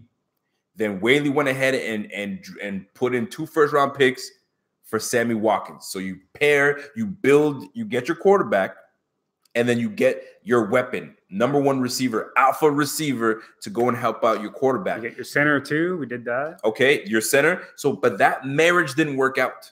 It didn't work out. So it doesn't always, just because you get your quarterback and you get a receiver doesn't mean it's going to work. So it is a disaster. So my question is, do we avoid that route? You know what I mean? That route, because we went and got our quarterback last year, and all of a sudden we're just going to go and get ourselves DK. That may not even be the right move. And because the receivers, let's say, is it pretty deep? Would you say this draft is deep in receiver? There's a lot of developmental guys day 3. I don't know. I would say it's deep. But DK at 9? Is he that much of it? To me, if you draft someone in the first 10 picks, we'll go 15 picks. I'd say he's a franchise player. He's a guy that's going to change the game. From a franchise. Yeah. Really? For me, on talent alone, he's one of the top 5 talented players on in this draft. I just don't know about the positional value. But there's some other wideouts that I like, but I feel that they're But they're all AJ Brown's a slot receiver. They're all number. Love AJ Brown, but he's not. He's a slot. He's a big slot receiver, man. Yeah. If that's a slot receiver, shit. Okay. Yeah. Oh, Buffalo fan, thank you for the donation. By the way, he says, please keep going. I love watching this shit. Then we will keep going. So that's how you feel about DK. You really feel that? So you would not be upset if we drafted DK at 9? I'd prefer defensive lineman, but I wouldn't be upset. I wouldn't be upset because he's a DK Metcalf. Would you like that? No, not very much. You know what though? I'd probably prefer it rather than going defensive line, because I wouldn't have an more issue success is predicated on getting. We have Trey White, we have Jordan Poyer, we have secondary Micah Hyde, solid. We have Levi Wallace. Kevin Johnson. Johnson. Gaines is back. Can you speak on Kevin Johnson? Trash? Yeah. You don't. He hasn't stayed healthy, so it's been hard to assess him. He lost his job in a shitty secondary with the Texans. I don't know. You guys signed him, but I like EJ Gaines. Took a flyer on him. EJ Gaines. That's what I think. Yeah, he's just a depth son. EJ Gaines played better. That I prefer. 2 years ago. Absolutely. Gaines when he was in the game. And Taron Johnson is had one of the highest PFF ratings of anyone. I'm a huge Levi Wallace fan. Are you a big fan of him? Yeah, and Levi Wallace walk on in college. Yeah, absolutely. I like his story. Free agent. His story is nice, and he graded as one of the top 5 corners in the league. The guy just gets it done. I would put Kevin Johnson as your 5th corner right now. I would agree. I'm glad that you brought Taron Johnson in there, because you guys forgot. Tron's another guy, He was good draft pick last year. Wallace couldn't get on the field because Johnson was playing so well, and Johnson's your slot corner. I thought it was a huge mistake when you guys let who's the guy I loved from 2 years ago, the slot corner. I was just thinking of I was just thinking from the Bucks. No, not Roby. Not Roby. From the Bucks, he came from the Bucks and was our slot, the big corner, number 24. He could hammer everyone. Anthony. Yo, Johnson? Somebody help me out. Who was it? Anthony. No, not Anthony. It was no Anthony. Something. Leonard Johnson. Leonard Johnson. I love Leonard Johnson, man. I was surprised we let him go. Not a very talented guy, like a small guy, but he was fun. He hit people. Leonard Johnson. I'm with you. Okay. I'm with you. When you have a slot corner that blows up screens, that's something. When you have a slot corner that tackles like a linebacker. Have you guys watched any of that? Sorry, I love that guy. Change the subject, but have you watched any of the Jonathan Abrams tape? Yeah. No. Yeah. Blows up people. Yeah. He just looks to kill people. Jonathan Abrams. Yeah, safety. Yeah. It's probably that sounds familiar. In the NFL. Jonathan Abrams. He's in this upcoming draft. Yeah. He's late first rounder. That sounds very familiar. Let me read some of these comments here. I'd rather have D-line and a good tight end. Best receiver is Hawkinson. He just can't block as well. Is that true, by the way? Hawkinson's blocking ability? He's the best blocker of tight ends. So Matthew Wachowski doesn't know what he's talking about then. Matthew Wachowski, get your shit together. You're talking to the draft guru here, okay? Hawkinson can block. He can block. Listen to the man. Listen to him. Let me see what we get. Getting rid of Chris Ivory was a bad idea. Ooh, Samuel Harris. Speak on that, please, sir. Chris Ivory. I like Chris Ivory. Me too. Fun, but he's not going to get carries. I mean, the thing about Ivory is that you sign Gore, right? So Gore's going to get more carries than Ivory. And then you still have McCoy. So Ivory has no value on special teams. If he's not going to tackle, that's why you got rid of him and you signed Sonoris Perry, because Perry's just purely a special team. Let's talk about Sonoris Perry. Have we talked about him? No, we have not. I don't think anyone. That's the new guy we just signed from. Didn't he play for Miami? You're a Dolphins fan. Is he just a special team? Talk about it. Yeah, 0 carries last year. Slow. By the way, before you continue, we're talking about Sonoris Perry. For those that don't know who Sonoris Perry is, he snuck under the radar when we signed him. We signed a running back from former Dolphin. Do you know what I hate? Yes. We circulate within the AFC East. We circulate and we share. It's like sharing. It's like sharing the same chick, man. Yeah. You have a little some of that. You have a little some of that. Yeah. Let me get some of that too. Yeah. So we got, and then you take it back. We got the new. Our head coach is the New England defensive coordinator. So then our coach went to go to the Jets. Coach the Jets. Yeah, Rex Ryan. You Jets picked up Bills. Gore, and you picked up my backfield. So you got Gore and Perry. Golly, man, this is disgusting, man. But Perry never. He was on the Dolphins roster. He's not.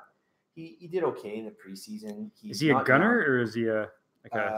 No, he's not a gunner, but he's a core. Like he's a very good special teams player. He was like one of the captains.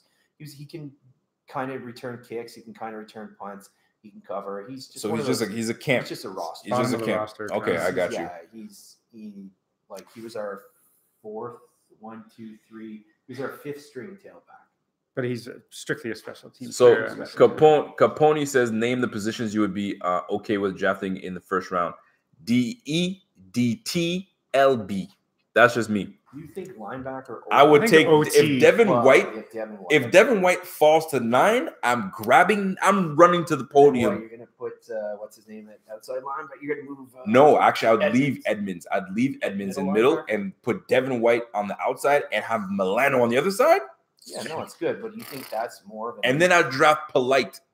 Just because I like Polite, eh? I like Polite, man. I don't care. You can make him work. Polite's tape. Your job is to get after the quarterback. That's it. I've seen him mocked in Miami. Polite? Yeah, because of 3-4.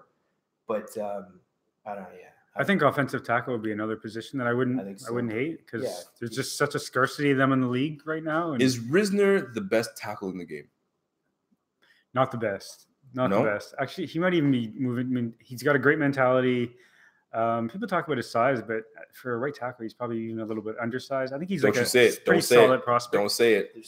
Talking about the length of his arms. You're about to say we're going to move him inside the guard. I was going to say. Listen, let me tell you something. I don't mind Risner, but he's more of a late first guy. Here's the funny thing. Risner, we have a relationship, relationship with Risner. We communicate with some of these draft prospects, right? Okay. And on Twitter, my guy Bobby was talking. I guess somebody mentioned one of the draft dudes that are out there said we should move Risner to guard because that's where he would be best suited. And Bobby was like, why the hell will we move a guy to play guard when he's never played guard in his career? He's meant to be at tackle. Right. Risner answered and said, thank you. That's awesome. So Risner's not about playing guard. He's about playing tackle. A team is going to value him at tackle. And a lot of teams are going to like Risner because he's a tough as nails guy. Everyone's raving him at the combine. And he can play all over the place, right? He's like a poor man's Conklin. Really? He reminds me of Jack Conklin. Yeah. Like that. Has a nasty streak. Like a John Runyon, if you want. Oh, man, you went way back there. Oh, John Runyon. Yourself. For real.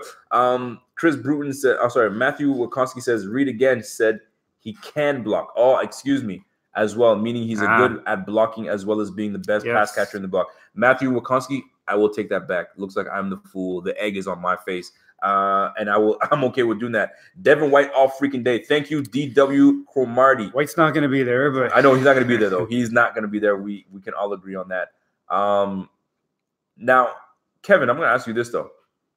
From a Dolphins fan, what of the Bills worries you the most? When you guys are playing the Bills, where you're like, oh man, I'm not looking forward to that. I'm not looking forward to that player, or I'm not looking forward to this going against this position group.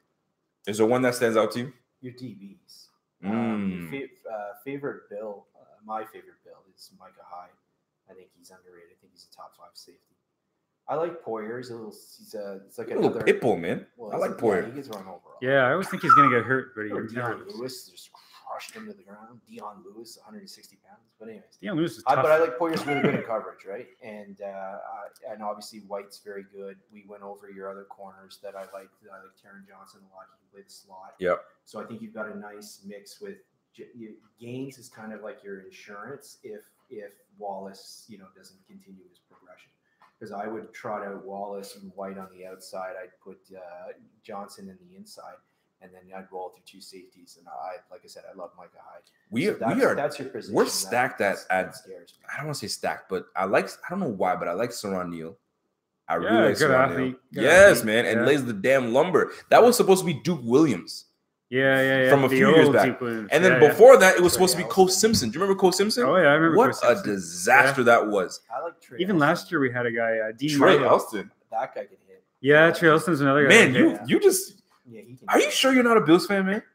Yeah, we had a guy last year, too, Dean Marlowe in preseason. Sure. Dean Marlowe. Old, I don't know why Dean Marlowe got hated on, man. I like Dean Marlowe. He liked to hit. He took some stupid penalties. He did take those two major penalties. Got what got him cut. How do you feel about Ryan Lewis? Up and down. I don't know. The coaching staff loves him, but I think at this point, a long-term start. No. I think at this point, with all our additions, if they stay healthy, he's he's a fringe kind of roster. We currently have 65 guys on the roster. No, that's a lie. 70. I think 65 to 70 guys on the roster right now. You do. You're in the 60s because I was reading that article. Okay. Because it was about Miami, about how they have the fewest players on any NFL roster right now. And the Bills weren't that far. We're not that far ahead. Yeah. But keep in mind, the Jets have the most. We're slating for another 10 guys to sign. We still have more guys to bring on. And I look at the team and I'm like, and I hate to even say it, we're stacked at every position. Like O-line, we're okay. Running back, that's going to play. I know. I don't want to. I say stacked. A lot of competition. We have a lot of competition. This is the best way I want to say it. But we were never able to say we're stacked ever in the longest time. So O-line, competition. Receiver, competition. DB, strong. Linebackers, where we can improve a little bit. D-line, competition. There's competition everywhere. And we still have to sign 10 more guys. And we have to draft 10 more guys. And we got to get to 90. If Edmonds takes a big jump second year, that can really solve a lot of our linebackers. We need Edmonds problems. to take a huge jump, man. He cannot the last decline. 2 games of the year, he had his best games. So. We did. That made a big difference. So Milano will come back, and Edmonds should play better. We need depth at linebacker. You still have Alexander, who's your best pass rusher still. But there's no depth. Like, there's nobody. If one of these guys go down, it's like the Deion Lacey's. And somebody said, Bills fan says, Cole, don't you know who I am, Simpson? First of all, if you're a professional athlete, you get pulled over, or you're trying to get special privileges, don't be like, yo, you know who I am? Yo, you know who this is? Because somebody might say, no, I don't. You have to Negro, move on. I don't know you. You gotta be casually like, where did I put my license? Can you just hold on to my bill? Hold on to my light bill for a quick second. Oh shit! Yeah, hold on to my player identification card. Yeah, for real, right? We really. Was that? One of our defensive tackles was caught in a golf cart or something with a loaded gun or that something. Was Adolphus. Yeah, Adolphus Washington. Adolphus Washington. Yo, do you remember? Like it was a bad guy. Do you remember when we drafted that bust? That bust from I think Trout. Defensive tackle. He had chronic back. Oh yes, I like chronic back. Terrell Troop never really played. Terrell Troop. Oh my gosh, we drafted Terrell Troop. Nose tackle. We drafted him in the second round. Buddy Nix's 3-4 defense. Oh my goodness. Well, we had some really bad draft woes. You know what? That should be one of our shows. We talk about bad draft woes from each of our teams. That'll be like a 3-hour show. Oh my gosh, man. No, Pete Martinez is going hard for the Dolphins. You gotta listen, you got some fans in here, man. Well, I can't wait until Josh Pick Allen throwing to Mika side. Okay, let me tell you something, Mr. Martinez. I've been trying to keep you alone because I'm letting the Bills just run a train through you in the comment section. Aaron Maven. Your Dolphins ain't shit. Okay. Keep in mind, you guys are in a rebuild mode. Yeah. What's below rebuild? 2 is Buffalo. 2 is defense. You're fool. So 2 is defense. That was good. It wouldn't be unheard of considering the last time we played, Xavier Howard picked him off twice. Xavier Howard's a good baller. He could play. Xavier Howard could play. But you guys haven't signed him yet. No. But isn't he looking for a big time contract? Yeah, he's looking for a big contract, but he's still under contract. But because he wants to be paid like one of the highest. I think you guys should pay him. Actually, I think he deserves it. Sure. I think he deserves it. Because that fits the bill, right? You want to find young players to build around. Yeah. And he's a third year. He's going in his 4th year now. So yeah, he's ascending. He's the guy you want. He's got 18 interceptions in his last 14 games or something. Does he really? Yeah. So shout out to everybody still watching, man. He's got 12 in his last. He's got 12 in his last 16 games. 59 people still watching that. Listen, man, I didn't think you guys would be rocking with us this long. Did you think that? No. Fern is his first time doing this, man. He's like, what the heck? And we still going? And he still got more juice to keep going. I was going to ask you, go ahead. What were we going to say? Oh, I'm just reading about it. Anyways. So I would like to see Buffalo. Pete here. Pete Martinez? Yeah, go ahead. He's got or throw to Minka's side. I don't think Minka's going to have a side. I think they're putting him at free safety. He's like an in the box safety, isn't he? What do you mean he's in the box safety? He was the highest rated corner in the NFL as per PFF. Wow, look at Kev's in his feelings right now. Keep going, man. I think the Dolphins he had the lowest quarterback rating, I should say, is what he had in his side. But I think you guys still need another outside corner. Yeah. That's what I'm saying. They're going to move Minka to free safety. Where I don't think he's going to do well. I know you go live on games just by thinking teams will lose on purpose is redundant. Well, your team's not going to lose on purpose. They're just going to lose, period. They're not going to lose on purpose. They're not going to be. But the GM has set them up to lose. Right. They've replaced. See, strange things happen sometimes. I know, right? Everyone they've lost, they haven't even attempted to replace yet. So they lost James, the right tackle. They didn't sign a tackle. They lost 4 defensive ends. They haven't signed a defensive end yet. It is a little. They are literally they didn't sign. And normally Miami's the big splash team in free agency. They usually are. Brandon Albert, Mike. But that was their year to do it. Yeah. That was their year to do it. Well, they do it every year. That's what I'm saying. So they always do. So this year they didn't sign anyone, and the reason they didn't sign anyone is because they're purposely letting all these guys walk in hopes of getting compensatory picks next year. Of course. Mm-hmm. They'll sign a few free agents after June 1st where it doesn't count against the compensatory formula. Yeah. Okay. Vegas has the Bills at 6.5, winning 6.5 games. Yeah. Over or under? Over for sure. Over? It's got to be over. Are we a 10-win team? No. I think you can win at least 7, though. I'd go. I think you go over. It all depends. It's all predicated on Josh Allen's development. Yeah. But I think with everything, the players we brought in, what Allen showed late last year, I think that's pretty sweet bet actually. King Wavo, he says, "Good panel, Rico. Flutie, baby. Listen, man. It's the Canadian connection. Can we say Canadian connection? Let's do it. Does that sound corny? Yeah. Doug Flutie. Should we go Dolphins Canadian connection with? Doug Flutie started one playoff game for the Bills. Am I correct? One playoff game for the Bills. Listen, that was a disaster. We got a 10-6 prediction. Who did they? 10-6. I honestly could see us going 10-6. We have. Oh, here's another thing that you guys don't know. They came out with a strength of schedule. Yeah. And based on who the teams that we will play, we will have the third easiest schedule. 16-0. Thank you, Zachary. We will have the third easiest. I don't think the Jets are going to be that good. I mean, so we'll call that 4 wins right there. We'll get one from the. We'll get one. Are the Jets that much worse than you guys? First off, you guys have always struggled with the Jets. You usually go 1-1. I think we're probably even. And with the Jets, like 1-1. That's what I'm saying. But thing is, here's the thing. Adam Gase. We've been losing to the same team for 19 years. I'm just saying the Jets, right? They signed Le'Veon. I'm making a case that they're going to be great, but they signed Le'Veon Bell. They got what's his name, Assembly, the guard. They signed C.J. Mosley. They got. I don't have a pass rusher. I don't think you. Defensive line's not the best. I would argue that Vegas Williams is as good as anyone on your defensive. Run DMK says Vegas has no clue what's going on with the free agency, the draft, and maturity of Allen and others. I mean, I think they have some guys that are in the know. Yeah.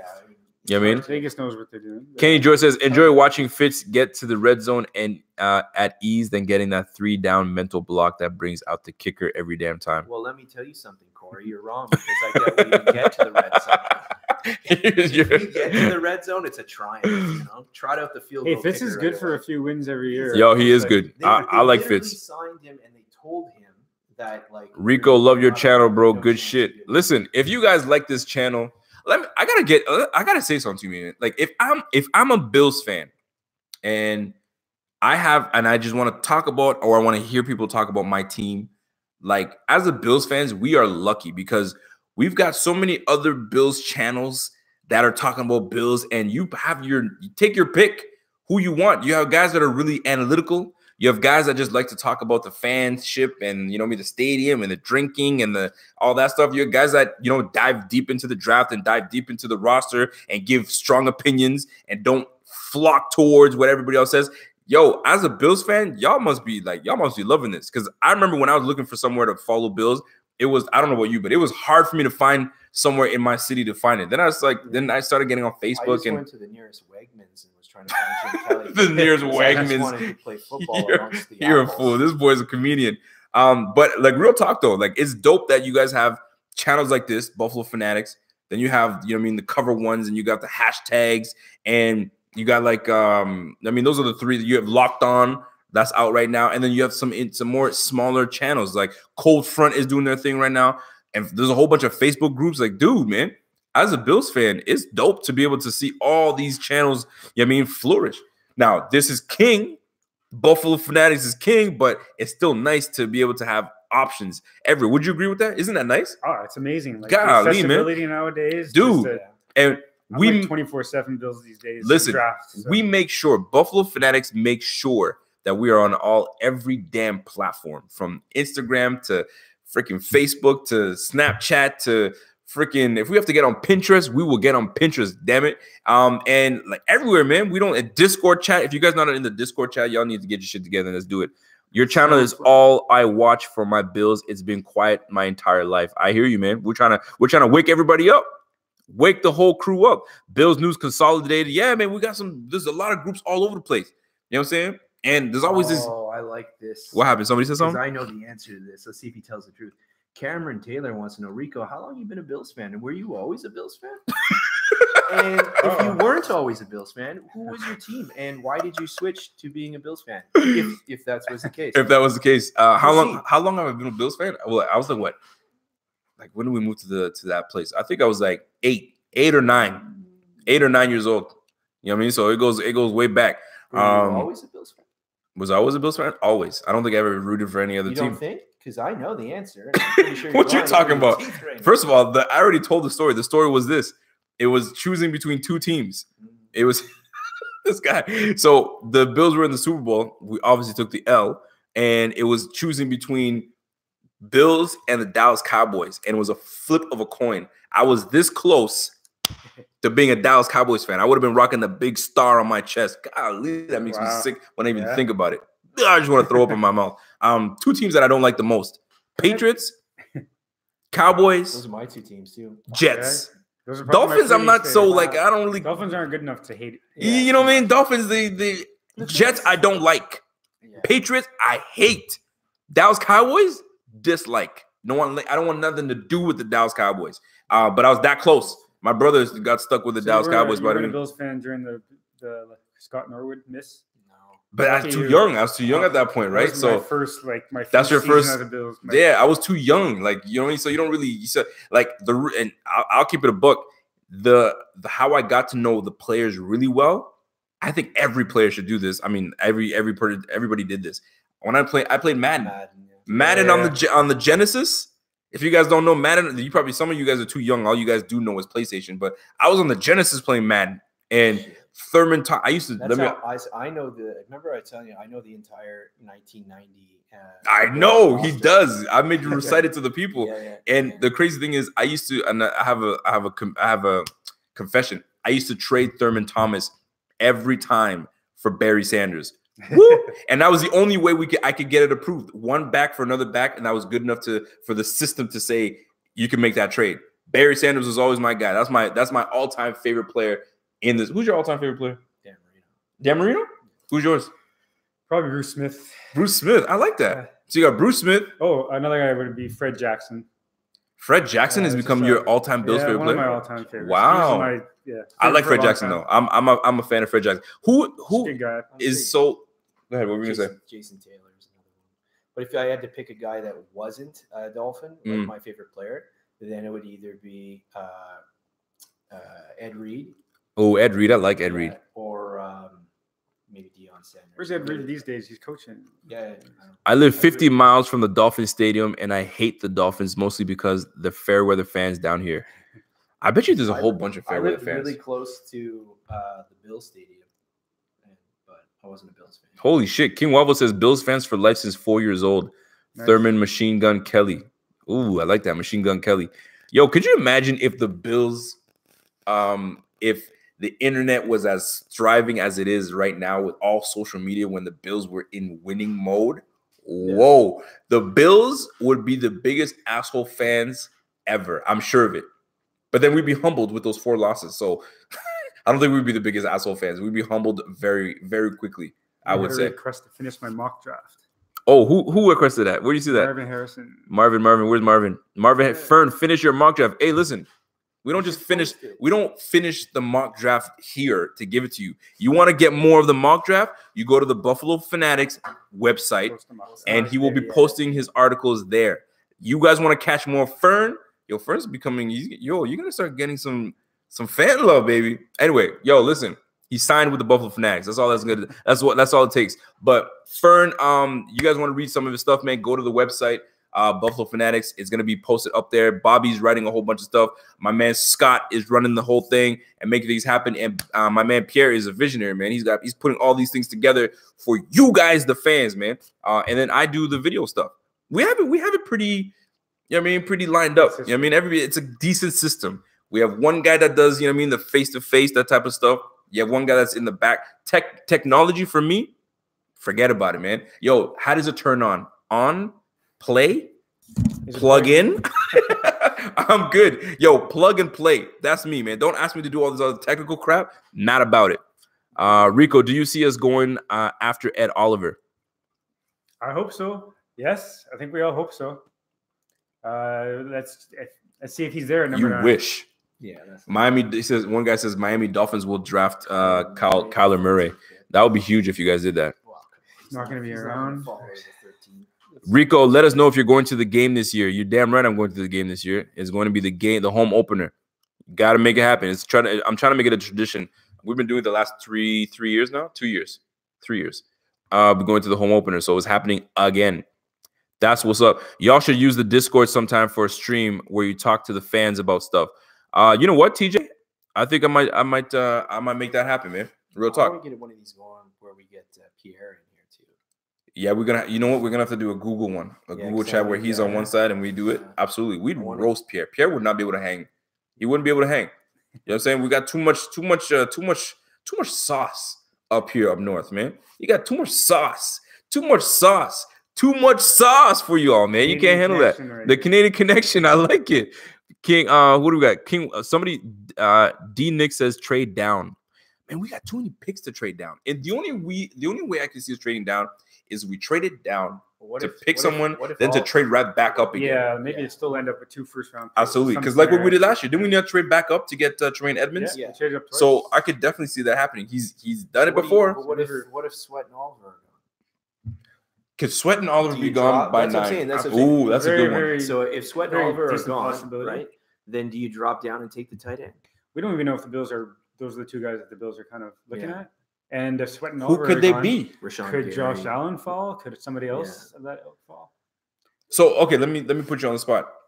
Montez Sweat is gone to – who's picking at 8? Detroit. Montez goes at 8. Who picks up? Oliver goes to the Giants. Tampa, whatever.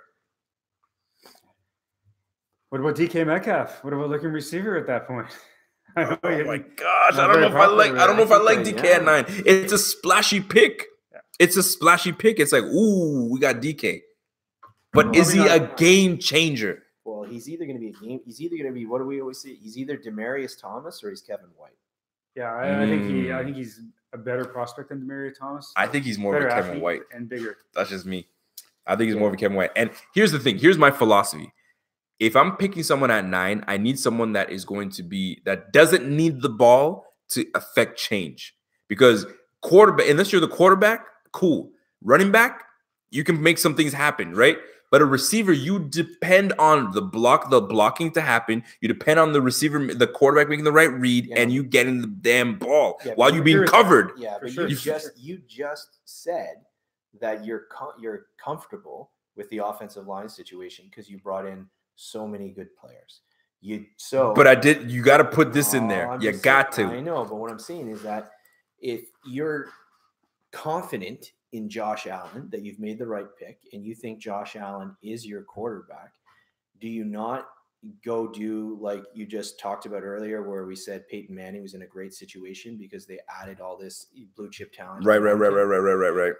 If Allen is your franchise guy and he does develop, then he should be able to develop Metcalf, right? Because a receiver is going to be only as good as the quarterback throwing to him.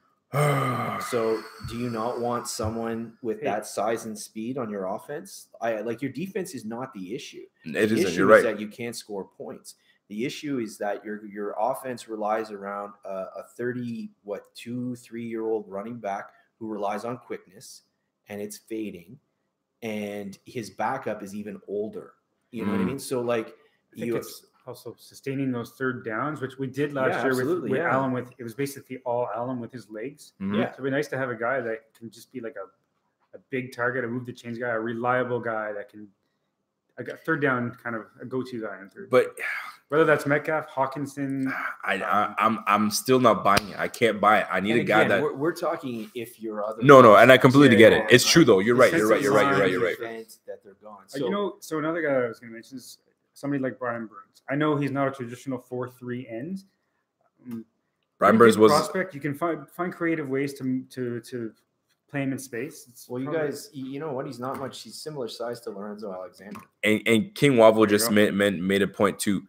All those things don't matter if your offensive coordinator ain't calling shit.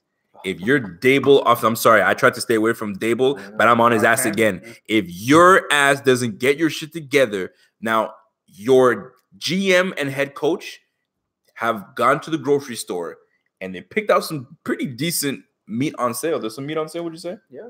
There was some T-bone steaks, there's some pork chops. You know what I'm saying? There was chicken legs and breasts and all that bull. All that stuff was on sale, and they said, you know what? We got money. Let's go get that. Let's get the you know what? Forget about get the package stuff. We're gonna go to the butcher. Yo, cut me some of that. Cut me some of this. We got a lot of pot roast. Not like the we got pot roast. Okay, we got pot roast. You know what I mean? Pork shoulder. We got a lot of that stuff. Okay. It's good. A lot of it though. A lot of different pieces. So Dable, you would now have a kitchen full of some decent stuff. Make me a goddamn meal. Like to take a step further, really, I think it all comes down to Josh Allen. Our success is going to be predicated on his development, and It's not all on the offensive coordinator. He'll definitely have a lot to do with it, but we're gonna have to see some. It has everything to do with it. Get this Bills fan in here if that's him. If that's who I think it is. It is. Yeah. It is. Yeah, what's his name again? His name's Shane. Shane, get your ass over here, bro. Oh, you're gonna put on we got another Bills fan. Is he not a camera guy? We're gonna put him on the camera anyway. You don't know like that? We're gonna find out. We're gonna find out. Shane. Yo, Shane, you good to be on camera, man? Or are you a shy guy? It's bad for his porn career. It's bad for his porn career. His privacy. So I just met my guy Shane in the back. He just came back from a date. He's looking all fresh and so clean. We're talking to some people, and what are your thoughts on? He says he's a Bills fan, so we're about to find out right now because I'm about to shun his ass if he doesn't give me the right answer. At pick number 9, what's your thoughts? Who would you go with if you know the draft well enough? What position? Or what position? Yeah, Thank I was you. gonna say I haven't really studied the draft very much. So give me a position. What would you do based on our needs?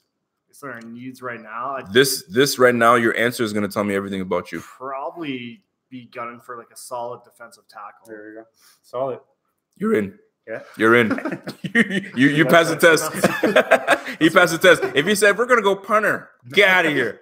Get out. We do need a punter though. We do need a punter. No, we got Corey Bioques. Has we got anybody ever drafted a punter in the first round? second round. No. Who drafted in the second round? Unfortunately, Al Davis passed There's been a kicker. So. Janikowski was the first round. Janikowski was the first round kicker? Yeah, first round. But somebody drafted a punter in the second round, no? First round, 17. I swear there was a punter chosen.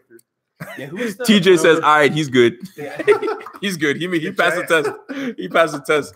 Right, we're live right now, by the way, so that's why we put you on the spot. Amazing. We put you on the spot. You got to answer Carlos here. So, Carlos, just so you know, being in Ottawa, that's a good question. So we're South Ontario. So we're about an hour outside of Ogdensburg, New York. So the Bills are the closest team to us. So the majority of the guys in our area, either Ottawa or Toronto, and that tend to be Bills fans. Just because that's young, proximity. It's all proximity. Yeah. Now here's what I. Yeah, go ahead. What were we gonna say? Back before Sunday Ticket. Yeah. Look at Shane. Shane's just good, getting up in there. Get in there, Shane. Yeah, back before Sunday Ticket, like growing up, those were the games that we got because we got. It's true. NBC New York, CBS Rochester. Yeah. So we got. What channel? Bills games. Let's see how good you are. What channel were the games on? Well, Bills games. I'm from a different area. Where are you from? I'm from Aurelia. You're from Aurelia? Yeah. Way out there? So it should have been for us. It was on Channel 3. CBS. It was on Channel. That's where I caught all the Bills games on Channel 3 back in the day. 3 was global. That's where we caught the games. It was a 3 or 13. CBS. Dick Enberg and Bob Trumpy. Those were your Dick Enberg and Bob Trumpy. And Bob Trumpy. Those were your I knew it. It was Aguayo. The Bucks drafted Aguayo or whatever. I knew it. I knew somebody drafted a kicker. Sorry, a kicker in the second round. The Jaguars drafted a punter in the third round, though. Brian Anger. Golly, man. Cameron Tyler says you passed, man. You're good. Roberto Aguayo from the Tampa. That's right. He was a second rounder. That's why I always wanted to go to Janie Groceries because that's the commercials we got. Aurelia. Okay. Commercials ever. If you were to make changes on the Bills team right now, changes. Right, forget about the draft. Right now, what changes would you make? We're like, this is what we need to do. Not the jersey. Yeah, we're about to put you on the spot again. All right, second test. I'm gonna test them again. That's kind of a weird question, but I'm gonna answer that. I'm gonna answer Cameron's question. I'll let you think about that while I get into this one. He asks if is there a big Bills fan base in Canada. There is, but the thing is, it's such a because we don't have a team. We've got a whole bunch. Like when we had that stupid experiment to bring the Bills to Toronto, the home games were ridiculous because you had guys that were there just straight hate on the Bills, or they're there to see their team. So it was like a 50-50. It was never a home game. Definitely it was a joke. Southeast Ontario, though, like Toronto, Ottawa. Yeah, the further away you get from Toronto, that's where you start to get a mixture of everything. Like, we got Niners fans and Carolina Panthers fans, like Cowboys fans, a lot of those. What's one team that you never hear that someone says I'm a fan of? Arizona. Arizona Cardinals. There's some Cardinals fans I'm a Detroit Lion fan. Boy, please, man. Our roommate's Detroit. I'm a Packers fan. I was in London when all the London series games were happening this year, and it wasn't fans of those teams. Like I was walking to Wembley Station, and it's people wearing fucking 20 jerseys. Yeah. Like it's just fans of the NFL. Fans of the NFL. It's true. They just wanted to go for the experience. They just like to go to Buffalo just to kind of like, and that's another thing too. Some people go to the Buffalo Bills games just to experience, you know what I mean, the tailgating. And then they go home. They don't care who wins. Did you guys go to They're getting shit-faced, man. Toronto's games? They were terrible. I went to one. I think did I go to one game? No, I never went to any games. The tailgating was like did not compare to Buffalo. We didn't allow it. Well, I saw people getting like kicked out of the game. Yeah, we didn't. That's another thing. The laws here are very different. Ridiculous, man. They made it no fun, man. Sure, Ontario is like one of the strictest. Listen, we've been going for an hour, 2 damn hours, man. Listen, I think I'm done. Fern, you got more to say? We can talk draft all night, but I know. We're gonna save it. We're gonna save it. Listen, we're gonna plug our stuff, man. Kev, plug your stuff, man. Tell them where you're from, where you can get some Dolphins chatter at. What? Like I just live here, so like they're using my house. You know what I mean? Like I introduced them to Fern, and I got no stuff. What Facebook pages do you hit up that people can? You know what I mean? Under my name. It's called Kev's a comedian profile. No, and which one do you hit up? Which the main one? Yeah, on Facebook would be the Miami Dolphin diehard fans. The Miami Dolphins diehard fans. So Pete Martinez, if you're not in that one, jump into that one. You guys have there's a lot of people in there. There's like 40,000 people. It's huge. Yeah, you guys. That's a big group, man. It's a big one. Like the Miami Hurricanes. Fern, where can we find you, man? Twitter, Instagram. Like, are you on that stuff? Where can the people find you? I don't have like a big. Your stock is about to go up right the hell now. Buffalo Fanatics now, though. Yes, you damn right you are. Yeah. And make sure you plug your stuff on Twitter. What's your Twitter handle? I don't even know what it is. You don't worry.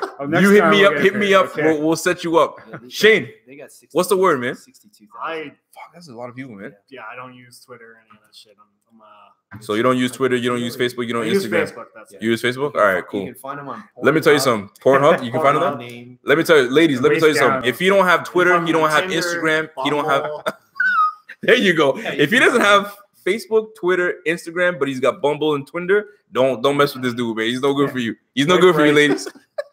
Anyway, so what were we gonna say? Oh no, I remember the quarterback I was thinking of from 2020 is Jordan Love. That's the Jordan Love. That's anyway, we're about to get out of here. Fern. So Fern's officially, I mean, he was unofficial, but now he's official. I'm putting the stamp on that. So y'all can hit him up. We're gonna do this game. Did you have fun?